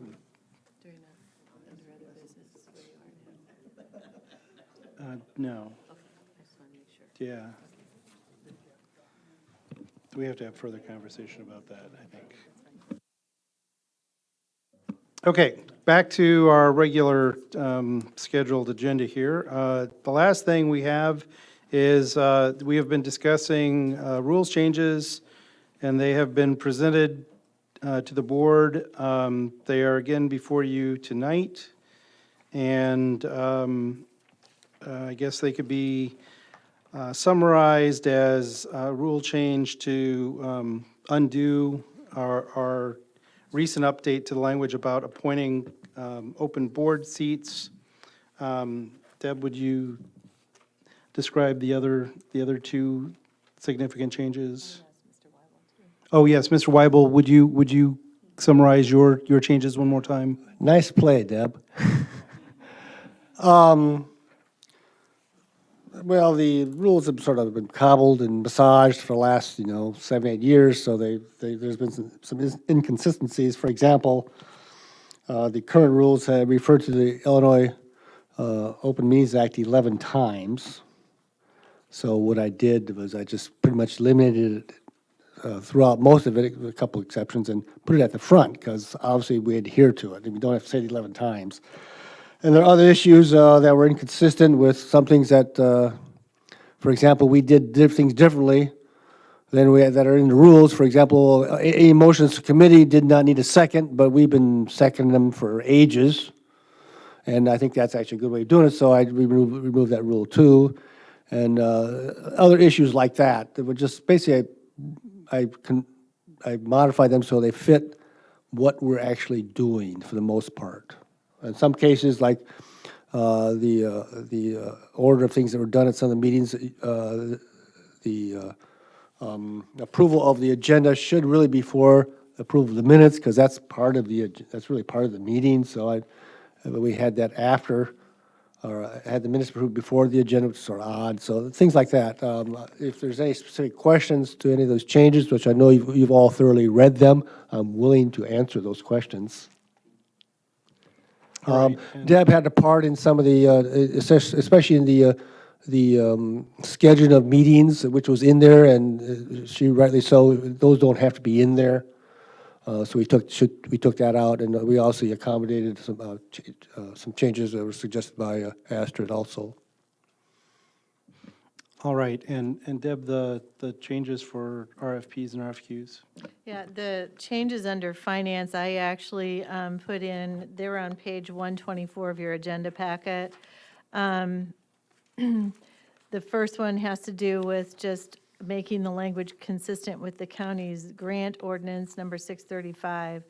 The second one, under K, makes the rule and defines the finances responsibilities as determined by the current purchasing policy. And the elimination of item J is simply a reflection of the fact that this responsibility is now managed by the County Board's Labor Committee, not by the Finance Committee. Most of those recommendations go straight from the Labor Committee to the County Board. Mr. Weibel. There's one major note that I want to point out that's on page 119, and that has to do with 12F. We have this rule where everything must go through a committee, yet we, on a routine basis, break that rule. So the way we set up now is that anything that doesn't go through a committee will be listed under new business, and the rule will have to be, point out that there are some exceptions to that where, say if it's like a grant application, something like that, where there's an external timeline, then certainly that's a good excuse for it to go straightly to the county board without going through committee. Otherwise, we'll have to suspend the rule for the items listed underneath that. But I think that's important that this way, new business will be stuff that did not go through committees. And that's worthwhile pointing out. All right, Mr. Maxwell, do you have a question? Because there's at least one more thing that I wanted to point out as a rules change, and that was the specific references to dates or the day of the months were removed in favor of referring to the county calendar that we approve at the beginning of the session, or beginning of the year, essentially. And is that all of them? Patsy, did you had a change that you? Oh, I have a number. No, but did you have one that was incorporated? Well, it's sort of halfway on K on 124, but thanks. The only other one that you had requested as well that's in there is flipping public participation and consent agenda. Right. So that public could speak before the Yes. consent Consent agenda is acted agenda, on? yeah. Yep. Okay. So I think those are the major changes, and before we start discussion, I would entertain a motion to incorporate the rules changes. Max Mitchell makes the motion. Is there a second? Astrid has seconded. And now for some discussion, Mr. Maxwell. A couple questions. On, back to page 124, item K, seems to me we either ought to add DDB at the end of mental health board, or we actually should take everything after the nursing home board of directors out, because we really don't have control over mental health board or DDB, and to some extent, the regional planning commission. The purchasing policy specifically cites those as not, as being exempted. So that's why they're listed here, because this is intended to be consistent with what the purchasing policy says. Should we then add DDB? I honestly, I suppose so. Yeah, I guess that makes sense. Everything's done by the mental health board staff, so we don't really think about DDB, but yeah, there are DDB initiatives, so yes. Yeah, go ahead. I'm just curious, and perhaps somebody can help me with this, is on page 122, item K, why do we want to take the right to table off? Well, first of all, the motion, it takes a majority vote to table something. It also takes, but it takes a majority vote to put it back on the table. And generally, this motion is for assemblies that are in, that meet on a daily basis. And they would only do that, they'd only, you only can have one motion on the floor at a time. But this would come up and say, if there's an emergency where they need to stop action on that one motion, you'd table it, deal with the emergency situation wherever it is, and then bring that other motion back to the table. And for all practical purposes, we would never have to do that. I mean, can you imagine that? Why would we stop a motion at a meeting like this? For what? Why would we stop it? I mean, what sort of emergency would that be? There's no reason to have that. And also, there are other ways you can defer motions. You can kill motions. You can refer it back to committee. And typically, you know, the motion to defer is what you'd use instead of this. But that to defer just means you defer it to a certain date and it comes back up. But you don't have to vote on it to get it back onto the floor. The biggest issue is that with the table is that you have to vote to get it back on the floor. Does that make sense? All right, and I want to point out the update of adding the Developmental Disabilities Board to that list of entities, unless somebody has a concern with that adjustment. I don't think we have to do a formal amendment to change that. If everybody is okay with that change. I could say Robert's rule says that you just have to say if everybody is in agreement, it's okay. Is everybody in agreement? Or if there's actually if nobody disagrees. I think that's what I asked for initially, but Mr. McGuire. Objections to it. If there's no objection, that's the word. Yeah. Mr. McGuire. I'm not sure that I agree with a lot of these because I haven't really looked at them well enough to understand that I agree. I'm not sure I agree with what he just said about tabling, because I think there might be a strategy where I want to table something, because I don't think there's a vote to bring it back from being tabled.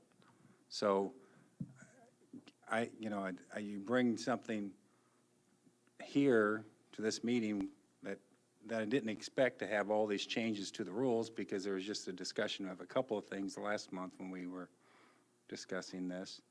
And now all of a sudden, we've got this whole plethora of rules that we're changing, so. Mr. McGuire, all of those changes that you just referred to were discussed last month as well. Mr. Kibler. I am also in agreement that K, this particular item of taking something out of the quiver is a necessarily good or bad idea. I understand we can do it.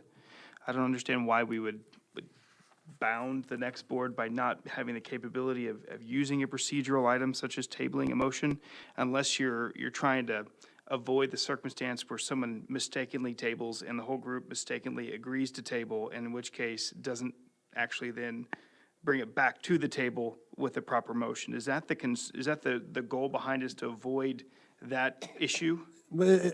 Again, it's practically never used in an assembly like this. Because the rule is you only have one motion on the floor. The only time you use this if you want to stop work on that motion and work on another motion. For example, the Congress was dealing with, say, the budget, and then they have a hurricane hit, so they will table the motion so they can pass some money to deal with the hurricane. Then they'll do that. Then they can bring the original motion back to the floor. It takes votes to do that. That's not going to happen. I mean, if we have a problem with a motion you don't like, you can vote to kill it, you can vote to defer it, you can send it back to committee. You can just outright defeat it. But why would you stop a discussion of a motion? I mean, but the problem is that most people don't understand that it takes a vote to bring it back. And it's a confusing motion, and from my viewpoint, it just makes life easier. We've never used it except by accident. And that's what it comes down to. People use it accidentally. They don't realize that. Go ahead and follow up, Mr. Kibler. I think that's what the crux of your argument is that we will mistakenly use it. I get that point. However, there are a lot of other procedural items that we never use in this body, and unless we want to start listing them out. Everything out of Robert's rules. I personally don't like this because it's not a precedent-setting thing. It's just more of a, why are we restricting this board and future boards from using a procedural item? And now I've taken up way too much time arguing this out. But personally, I would like to see K removed from this. And the reason is because every list of Robert's rules you see, it's on there. And even though they don't, that's the reason why. It's on every list of common Robert's rules motions. And it is the one that we really never use. That's why. All right. Actually, there are some other county boards that have that on their rules. Mr. J is next. Thank you, Mr. Chairman. I think Robert's rules probably knew what he was doing when he put it in there. I do agree that it's not used very often, but there's absolutely no reason to take it out. We don't have to use it just because it's there. I think it needs to be left there. Thank you. All right, next, Ms. Berkson. I think the rules say that we use Robert's Rules of Order, so I don't think we should rewrite them. Mr. Mitchell. Just call for the question. No. I'm not going to take that call at this point. What I would suggest is that folks who are unhappy with item K to make a motion to amend to remove that change. Mr. Kibler, is that what you're doing? I would like to make an amendment to this motion that we strike item 15K on page 122. All right, thank you. Is there a second? Mr. Maxwell? All right, further discussion on the amendment, which is to take item K, eliminating tabling and taking from the table from our rules. Seeing no further discussion, all those in favor of the amendment, which means striking item K, vote aye. Aye. All those against, vote nay. That amendment passes, so that item K has been struck from the rules changes. Okay, further discussions. Mr. Alex.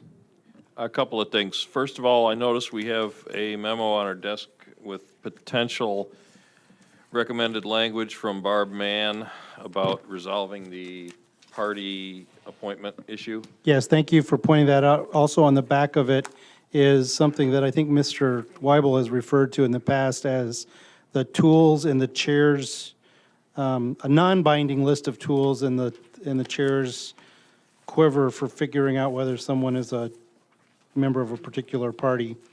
Mr. Alex?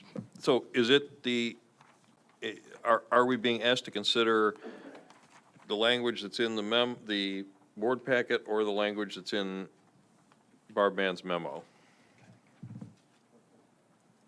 I think you're being asked to consider the language in the board packet. Barb Mann was asked to provide an opinion, and as to whether or not that could be, how you determine the political affiliation of someone you're recommending if you don't follow the central committee's choice for that position. She just offered that as a thought or a recommendation for you. She has researched this, and the election code is extremely unclear about how you define political affiliation. And so without having a specific example, it's difficult to, pin it down. So she thought this, if you wanted something more than what you have with the current recommended revision, this is something you could consider.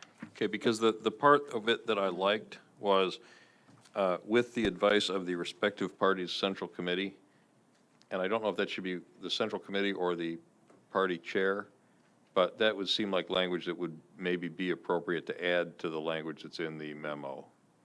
In other words, not restricting us to use that advice, but indicating that that advice was to be taken into account. So I'm going to add something before I recognize Mr. Hartke here. Essentially, there was a Supreme Court case in the 70s, I believe, that struck down the action of a county board because of a situation like this, and said that the county board couldn't give up, the legislature could not give up the power of the county board to make this selection. My feeling is that the language that Barb has suggested is a stronger encouragement to follow the advice of the local party representative, but is just as, it lacks the same kind of binding that the language that we tried to put in. Well, we tried to put language in that was more binding, but that was probably not going to stand up because of the problem with the giving up our legislative, our responsibility. Yeah, I think we're in agreement that we can't require the board to choose the party nominee's choice, or the party committee's choice. So, Mr. Hartke. Okay. I have here an email from the state's attorney on this because I wanted to hear her opinion on this as well. And she said, just to quote real quickly, the board created a process in Resolution 8857, which they approved unanimously. That's this language that's being struck. There is nothing illegal or improper about the procedure. However, it cannot be binding. So the point being that this rule is the guideline. This is what we as a board, or I wasn't on the board, or we were, when we as a board determined this would be the rule, we set a guideline for how we would like party affiliation to be chosen. And that leaves it up to the central committee. In my mind, having several members of a party central committee vote on a candidate is far more democratic process than a singular choice of county board chair. I also am assuming that both sides don't want the other side involved in their nomination process if the other person is the board chair at that time. There's nothing illegal about our current rule. I think it provides good guideline. It provides a far better guideline than this, because believe it or not, I've given money to Republicans in the past, so according to this, I could be considered a Republican. So I think that there's some clarity in this that there is not in any of these others. I think there's nothing wrong with having this rule, and no matter what the chair decides to do, it is up to the approval of this board. So if the chair decides to violate this rule, then the board can not vote for that candidate. Any other discussion? Mr. Kibler. Josh and I are in great agreement on this particular topic. I've heard everyone say that this, or excuse me, I've heard a number of people say that the current rule is illegal, current rule is okay, justifiable, as what Mr. Harkey said. I want to rely on our state's attorney, and if what Josh has indicated is accurate from our state's attorney and what Ms. Mann says, I would almost prefer to keep our current set of guidelines or county board rules rather than adjust it either to what's being proposed or what was proposed by Ms. Mann. So can someone clarify for me if what I interpreted Josh stipulate versus what Barb Mann has stipulated, if keeping our current rules is one, legal, and two, preferred? Because in my opinion, if it's legal, the current rules are definitely preferred by me. Well, the note that you see from Barb Mann is the official request from the policy chair to Deb to look into it deeper. I'm not doubting Mr. Hartke has communicated with our state's attorney, who Barb Mann works for, and I don't have a reason to doubt what he's included. But this was the official response that we got from the state's attorney's office, from the person in charge of civil. Is that clear as mud, Mr. Kibler? So clear, thank you. All right, Ms. Bergson. The way it's been handled in the past is that the precinct committeeman from the party, from that district, chose the new candidate. And I think putting it up to the general committee rather than the district is a violation, really, of the voters' wishes. Ms. Bergson, would you speak to the rules of the county and not the rules of the party? What you're discussing is the rules of the Democratic Party, not the rule that we're discussing here. I'm talking about the way we have filled vacancies. But we haven't filled the vacancies. The parties have chosen their process to recommend someone. That's not in our purview to legislate or make rules on. Well, when you say it's up to the central committee, you are doing exactly that. Yes, but the mechanism by which they do that is not under our control.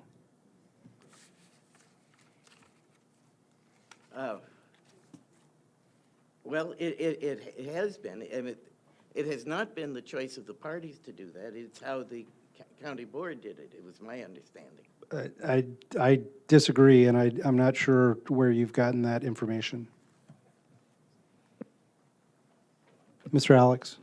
To follow up on what Mr. Kibler said, I would say that, and what Mr. Harkey said, I mean, I don't think that our rule as it stands is illegal in the sense that it is, I mean, it is certainly lawful for us to have that in the county board rules, but it also seems to be misleading because if we in fact were to follow that procedure, we would be at odds with the state law. So we're essentially writing something into our rules that say we'll do something that, in point of fact, we hope that we won't in fact do because it would not be in compliance with state law. And the more I hear this discussion, the more I like the language that's in the packet, which basically just says we notify the party, we appoint, and then we appoint somebody of the same political party, and allow the if we have the discretion to if we trust ourselves to take into account the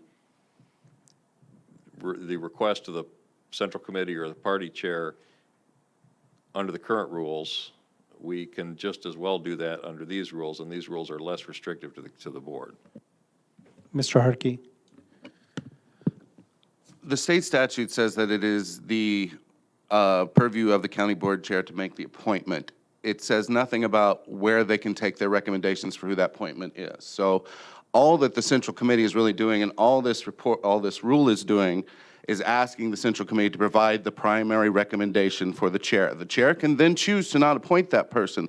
However, I think having this rule as a process for the chair to go about selection rather than going to this list of several mixed up, confused ideas, I think this is far more specific. I think that it provides for representation from the community, because when you have precinct committeemen voting, that's as close as you get to the individual voter without having a special election each time we have a vacancy.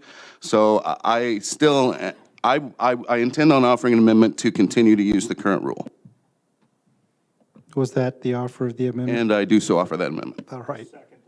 Mr. Kibler, seconds. Point of information, Yes. I'm not sure which rule you're talking about, Mr. Hartke. Could you So, specify that, please? okay, where am I at? 116, yes. Okay.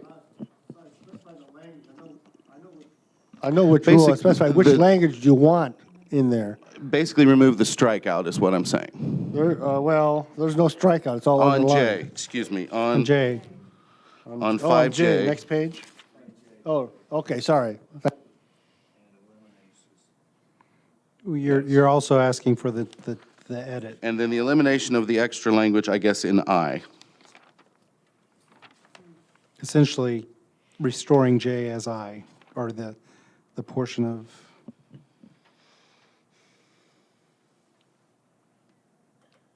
is that restoring J? Is that what that's doing, to be?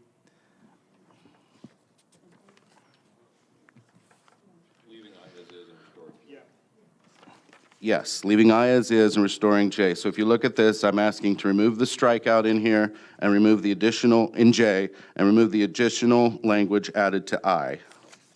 From and appoint a successor to the end of that Yes. line? Or to the end of those two lines? Yes. 3, okay. Yes, Deb, you have a comment? I did talk with Barb Mann about this afternoon, and I would encourage you, you don't have her January 13th opinion at the table tonight, but the first sentence of the email that you have says that, you know, she gave the opinion on January 13th that the county board chair's power to appoint a new member midterm could not be restricted by the party's central committee choice. And in talking about this language this afternoon, the risk, she said, that exists is that this is written as if the board chair has no choice. And if the board chair didn't know or were not aware, or board members didn't know or were not aware, this rule, as is stated in J, makes it appear as though the board chair has no choice but to put forth that candidate, and that, in fact, is not consistent with the statute. I just would like to point that out. That's right. So the shall in that case is the stickler there? All right, Mr. J? We're speaking to the amendment to revert to our current rules. Speak to what Deb just said, if I could, because if I don't do it real quick, I'll forget it. If the board chair does have some authority, because the board chair don't have to bring it up if she doesn't like it. She makes the agenda. So if there's something that says that the board chair don't have any discretion or control, they do have some. I don't understand why we were spending all this time on this, because it's worked really well for a lot of years. I just really don't understand why we're spinning our wheels. But I'd solve it if I was smarter. All right, Mr. Shore. I could be wrong about this, but another remedy that the board chair could have is that she could make a motion to table the rules. Suspend the rules,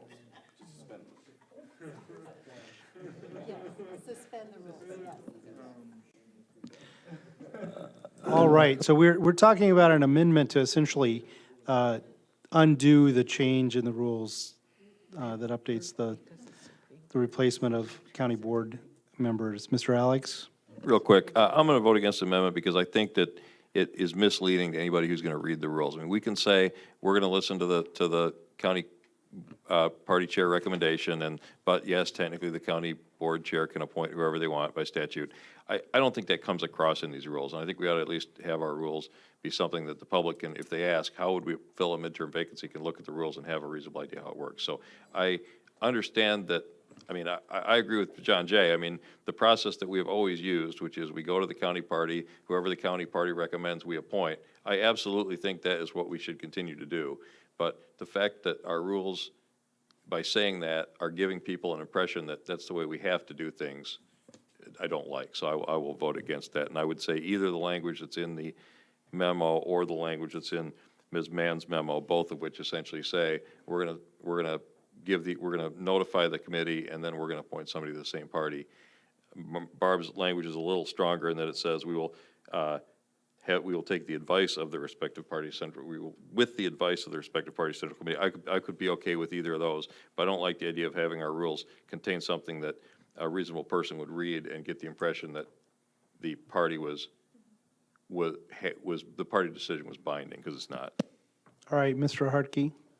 What if we were to change the shall to whatever language is required for it to be, is requested to first appoint, or something that is not as binding as shall, but is a guideline term? Because again, the idea of this is a guideline, may.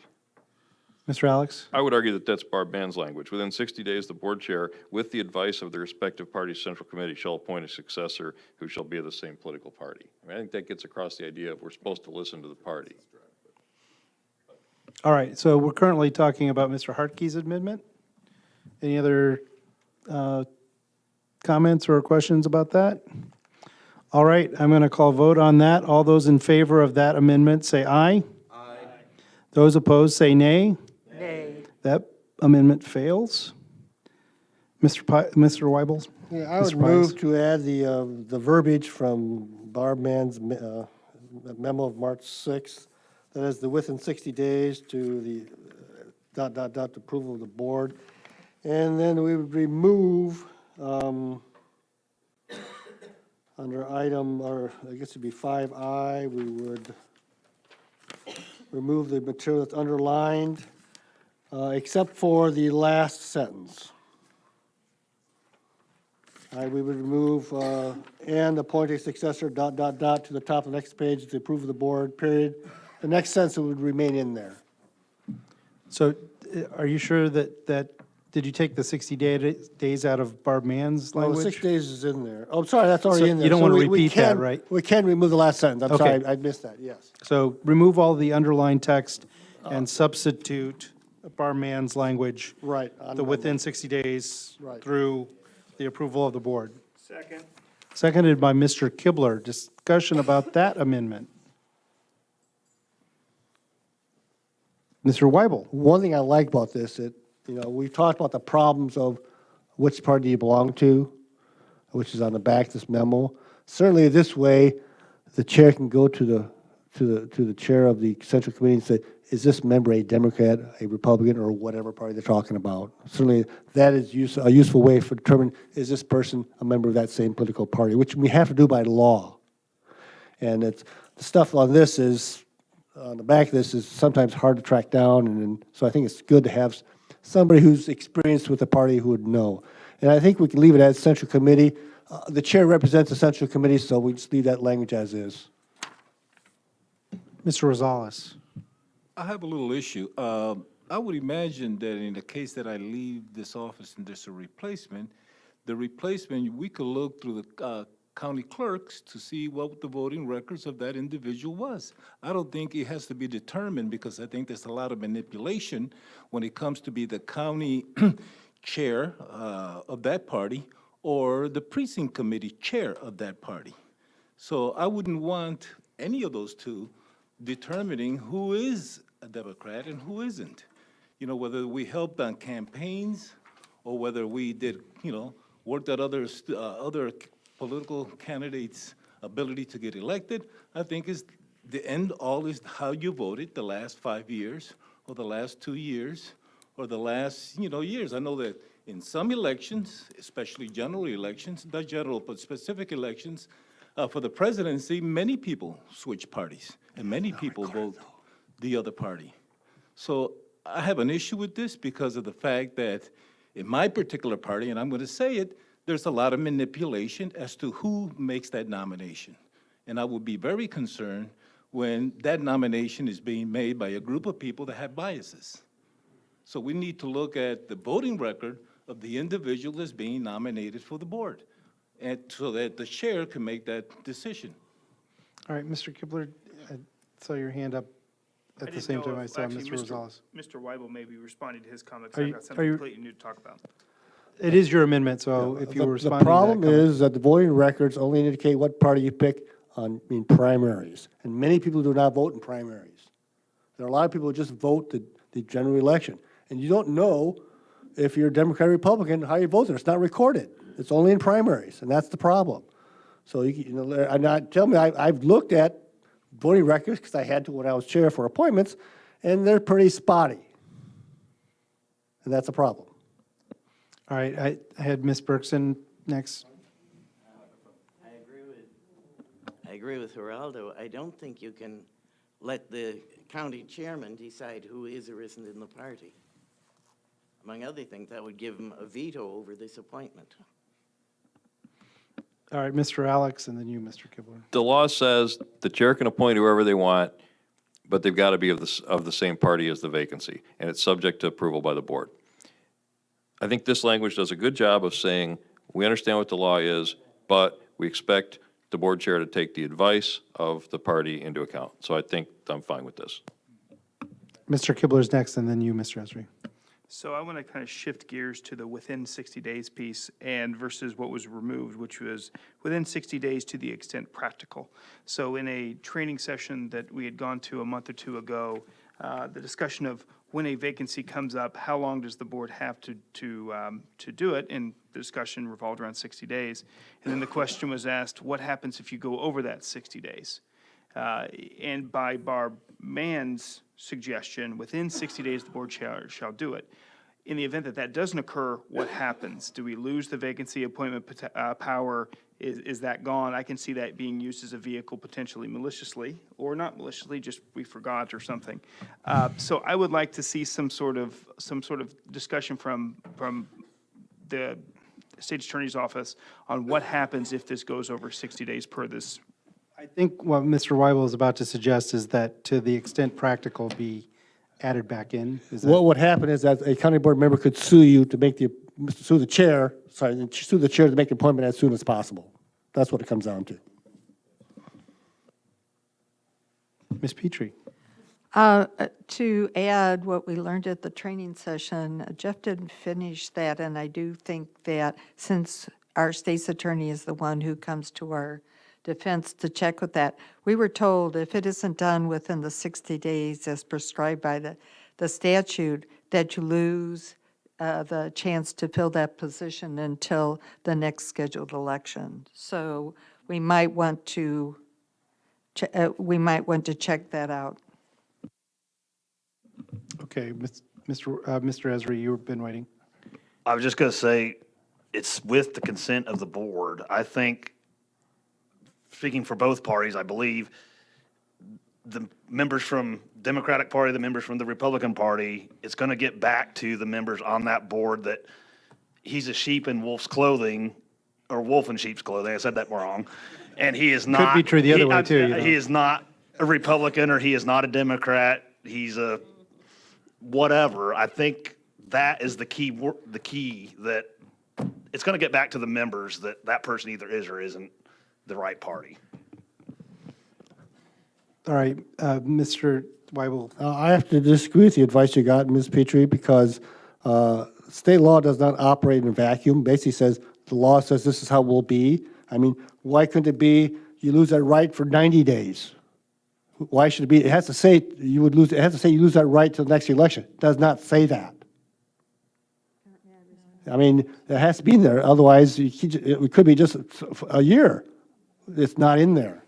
Ms. Petrie, can you respond? I'll respond to you. It is the attorney who was teaching the class, and that was his response, so I'm just telling you what an attorney told us.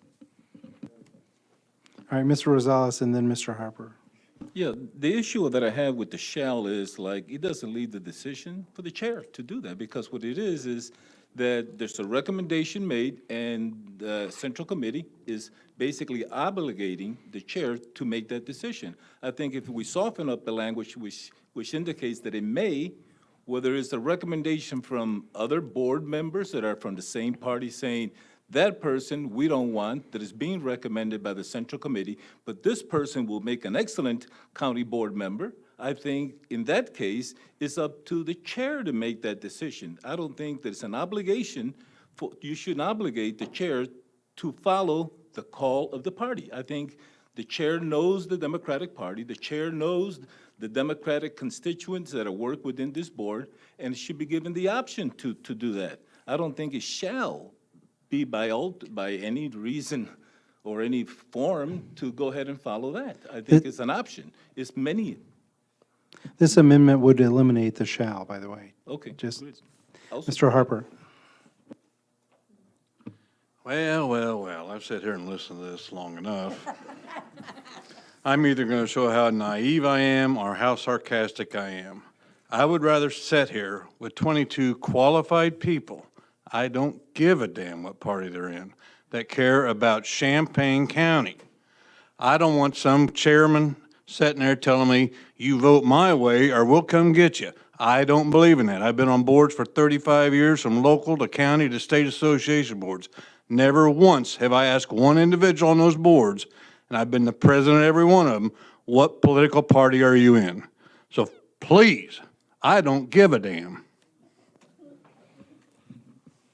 Mr. Weibel, are you going to add something to this? As Ms. Mann states in her memo, that person shall be of the same political party. It's state law. Yep, I think we've heard Period. that. Mr. Hartke, do you have new ground? One, we are a partisan board, so that is a consideration, has to be. And I just want to put a theoretical in your mind where you're in the minority and the board chair is not of your party, and they appoint someone that they are claiming is of your party, and then the majority that you're not a member of casts 12 votes to bring that person on in your caucus. All right. I haven't seen any other hands go up, so I'm going to call a vote on the amendment to substitute. I can tell you exactly what it is, and Deb will kick me if I'm wrong. The amendment is to take section I on page 115 and remove all of the underlined additional part there in red, which goes from "and appoint a successor to that office" and runs all the way to "otherwise required by law," and replace it with Barb Mann's language here, which says, within 60 days, the board chair, with the advice of the respective parties' central committee, shall appoint a successor to that office who shall be the same political party as that to which the holder of that office belonged when elected. Such appointments shall be subject to the approval of the board. And that's how I understand the amendment. All right, it's been moved and seconded, so we're ready to vote. All those in favor of that amendment say aye. Aye. Those opposed say nay. That's a unanimous amendment. So now we're back to the main motion, which are the rules changes as a whole and as amended. Mr. Alex. Boy, you're getting tired of hearing me talk. Whoever came up with the idea of putting the public participation before the consent agenda, the theory being that if somebody in the public brings something up on the consent agenda, someone on the board can pull it off the consent agenda, I think is great. So thank you, whoever came up with that. My question about the language about compliance with the Open Meetings Act that's being added to the early in the rules mentions audio recording. Is it the intent of the rules to require caucus meetings to be audio recorded? And is it in fact the requirement of the Open Meetings Act that caucus meetings be audio recorded? Because we've never done it, but as far as I can tell, that's what the Open Meetings Act says that we're supposed to be doing. So These can are somebody county- correct me? These are county, if I may, these are county board rules, these are not caucus rules. Except the language specifically refers to caucuses. Okay, that should be, I would have asked for a friendly amendment to strike that out then, because these should be just county board rules, and caucus should have their own rules. If that's in there. Does anybody have a concern with that parenthetical? Yes. Mr. Clerk? As an Open Meetings Act officer for the county, and I think as the Open Meetings Act officer for the county board, the caucus is a subcommittee of the Sorry. county board. I thought, I stand corrected, that's right. All right.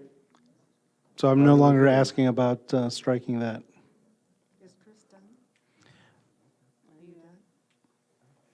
Yeah, I mean, I didn't hear an answer to my question, but I'm not sure anybody knows the answer to my question, which is. Mr. Shore? Do we have to audio record caucus meetings?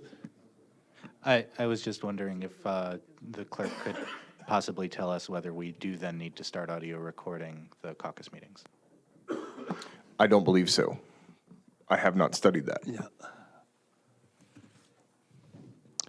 Mr. Weibel? I also believe that, and you can correct me on this, Gordy, is that if you have an audio recording, once you pass the minutes, that you can destroy the audio recording. I know it is for closed session. You can do that in closed session. That wasn't on this year's Open Meetings Act test, Pius. I don't know the answer to that question. Okay. I'll research that. Yeah. In any event, I would suspect that we are not changing the Open Meetings Act by putting this in our language. So either we're already required to do it and we're not doing it, or it's the same as it ever was. Yeah, I agree entirely with that statement. Okay. Mr. Maxwell? It's neither a question or it's more of a comment.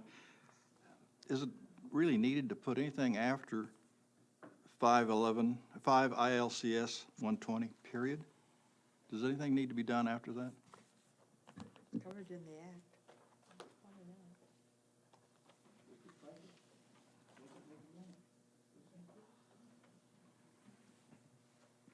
It does seem redundant with the act, but I would ask the chair to ask for a friendly amendment if there's no objection to remove that.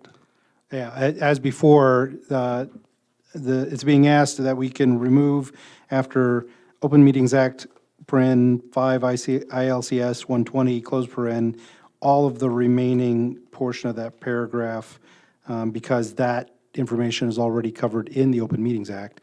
So unless somebody has an objection, we'll make that change. Seeing none. Oh, no, I'm sorry. No. Ms. Petrie, do you have other questions or concerns? Yes, I do. Okay, okay, all right, thank you. Okay, I have some things. I'm going to start on page 113.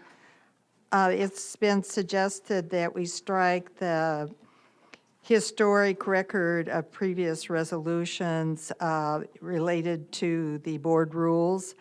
And I would go along with that if it were easy to search and find those previous resolutions. But I find it very helpful that we've started doing that, and it really helps going back and finding the previous resolutions. So I would like to see those stay in paragraph 1 and paragraph 2. And, yes. I would just point out, those numbers only correspond to the last time the rules were revised. If you included all of the resolutions okay. indicating board rules, you would have a list a mile long. Okay, I got it. All right. Okay, moving along. Okay, moving along. Since Gordy Holton is our Open Meetings Act person, there's a question that I've never gotten the answer to, and since he's going to do some research, since the caucuses function under the county board, then I always assumed that the caucuses were obligated to put their minutes up on the website, and that's not been done, and I've been wondering if that is an obligation. One of the caucuses has submitted minutes to us for posting to our website. We haven't done that yet. The other caucus has been, their minutes have been requested. All right. We will, in the future and moving forward, post caucus minutes as available on our website. Great, thank you. Okay, to page 115, this is just an editorial thing on E. Non-voting is not hyphenated. Folks. Okay, on page 118, I agree with the removal with as much redundancy as possible. And so I'm wondering why we are referring to the Open Meetings Act in 12B. Is there a reason? What page? I'm on 118. I'm trying to go through this quickly.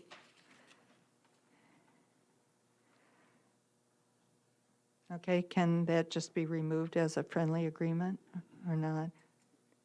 Am I missing something? Okay. Okay. Any concerns with removing that and updating Right. it's just- non-voting to be yeah, non-hyphenated? It's just being consistent Okay. with redundancy, okay? Then on page, okay, I know where that got added, all right. On page 122, I'm sorry, I have to go back to 12B, because I believe that was left there. Okay. Because, There's a reason. yeah, because the Open Meetings Act defines how regular meetings of the board have to be scheduled.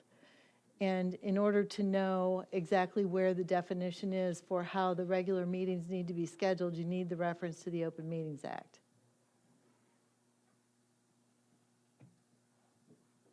Okay,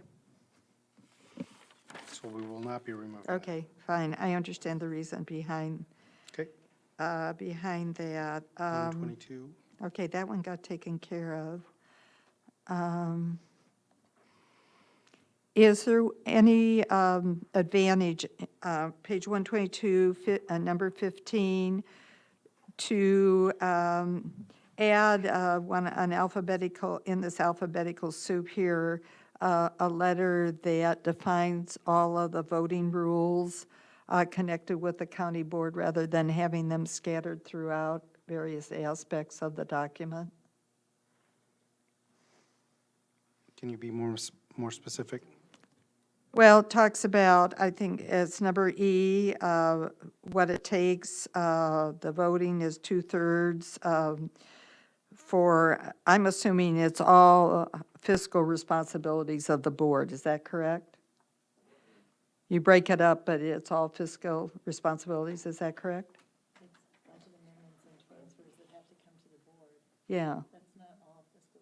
It isn't. Oh, okay. And then it goes on to talk about a roll call vote, then an F, and how that's done. Do they need to be separated, or can it become a section of voting and you do one type of voting for certain things and another roll call for the consent agenda?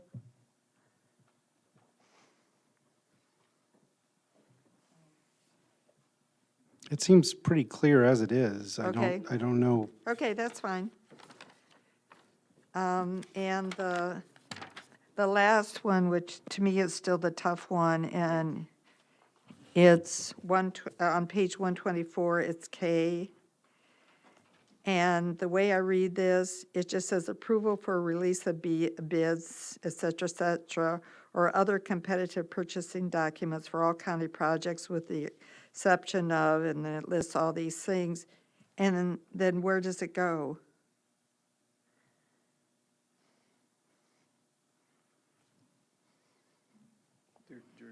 It's a responsibility of the Facilities Committee. Or Finance Committee, sorry. K, one of their Okay. responsibilities Okay. are the approval of these things, release of these bids. Okay. So do we need to define those, or can it just be said that following the county's purchasing policy? Sure. Okay. And that way, Well- if there's a change in the purchasing policy, then you don't have to worry about changing this.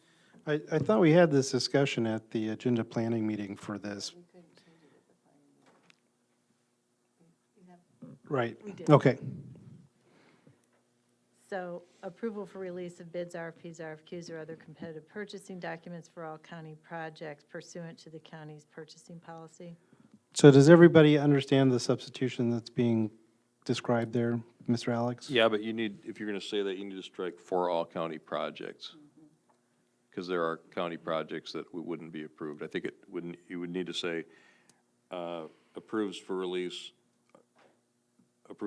bids, RFPs, RFQs, or other competitive purchasing documents as Required by the county purchasing policy. I'm not sure I'm entirely comfortable changing this on the fly at this late I would hour. almost recommend that you delete K, because if you have it here for finance, then you should probably have it under highway, and you should probably have it under county facilities, and we don't have it in those sections.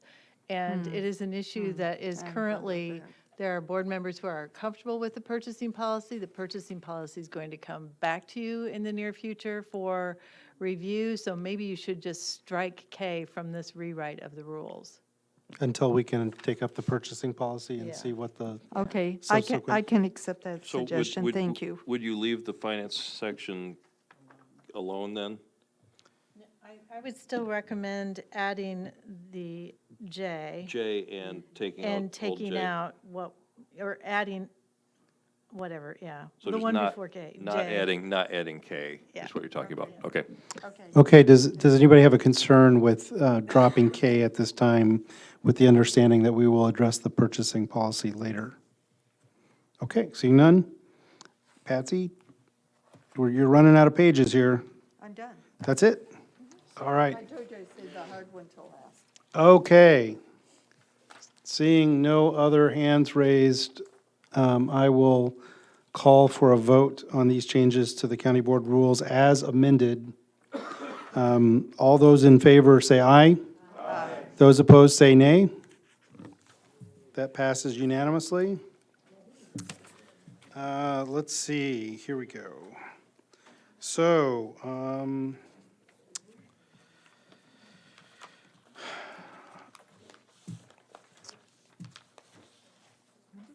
for the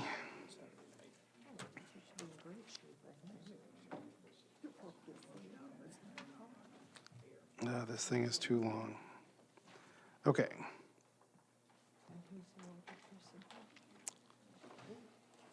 So, I need a motion to keep our semi-annual review of closed session minutes closed. Moved by Ms. Michaels and seconded by the chief over there. All those in favor say aye. Aye. Any opposed, same sign. Or, sorry, Rachel's not here, she can't complain about that. The designation of items for consent agenda, let's see, I have A1, I have B2, D2, D3, E1, and F1. Did I accidentally put one on where there was an abstention? Abstention on E1. Right. E1, that was abstention, so that's not on consent.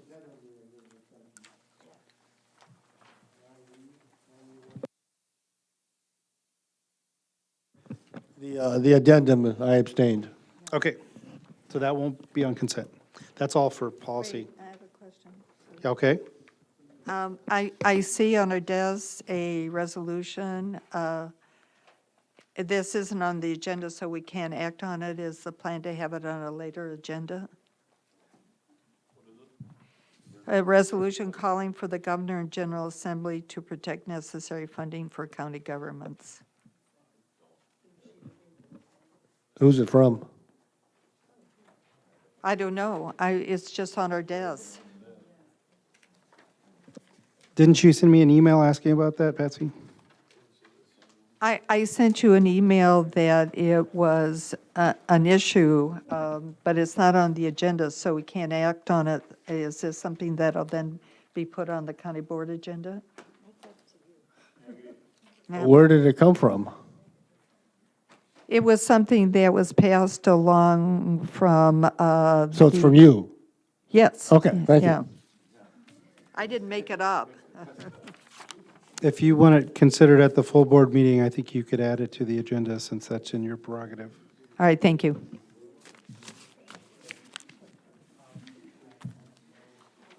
Oops. Okay. That's all for policy.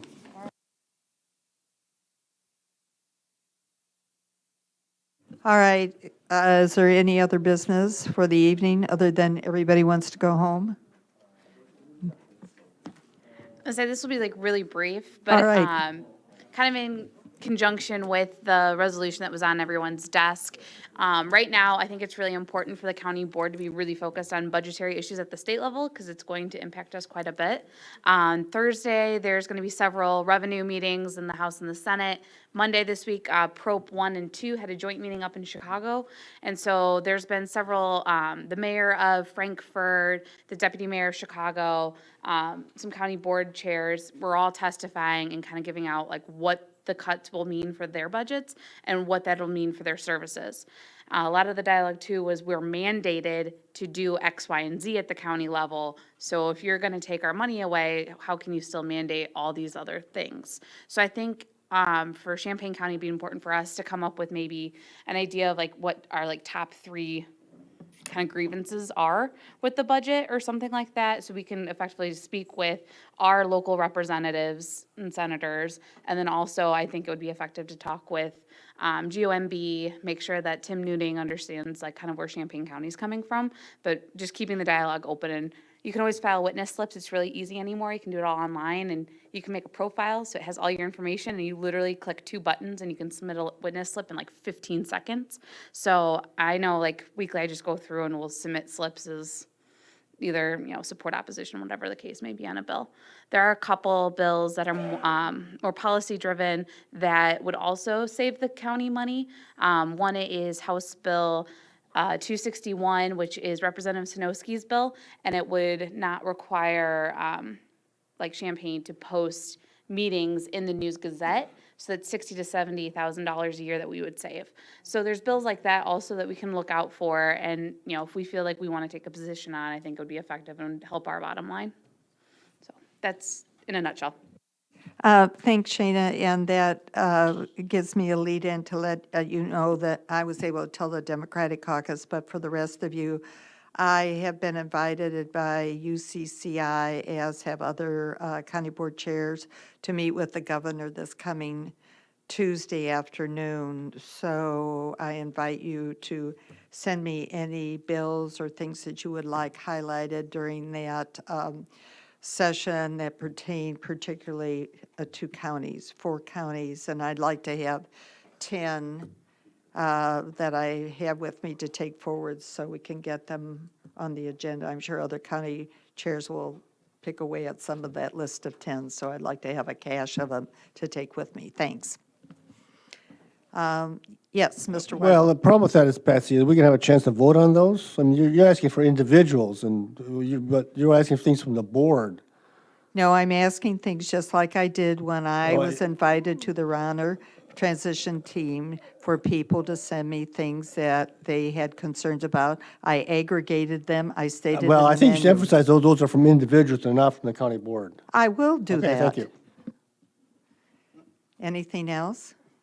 All right, I entertain a motion for adjournment. Second. Mr. Esri, Mr. Kibler, all in favor? I can see by your body language.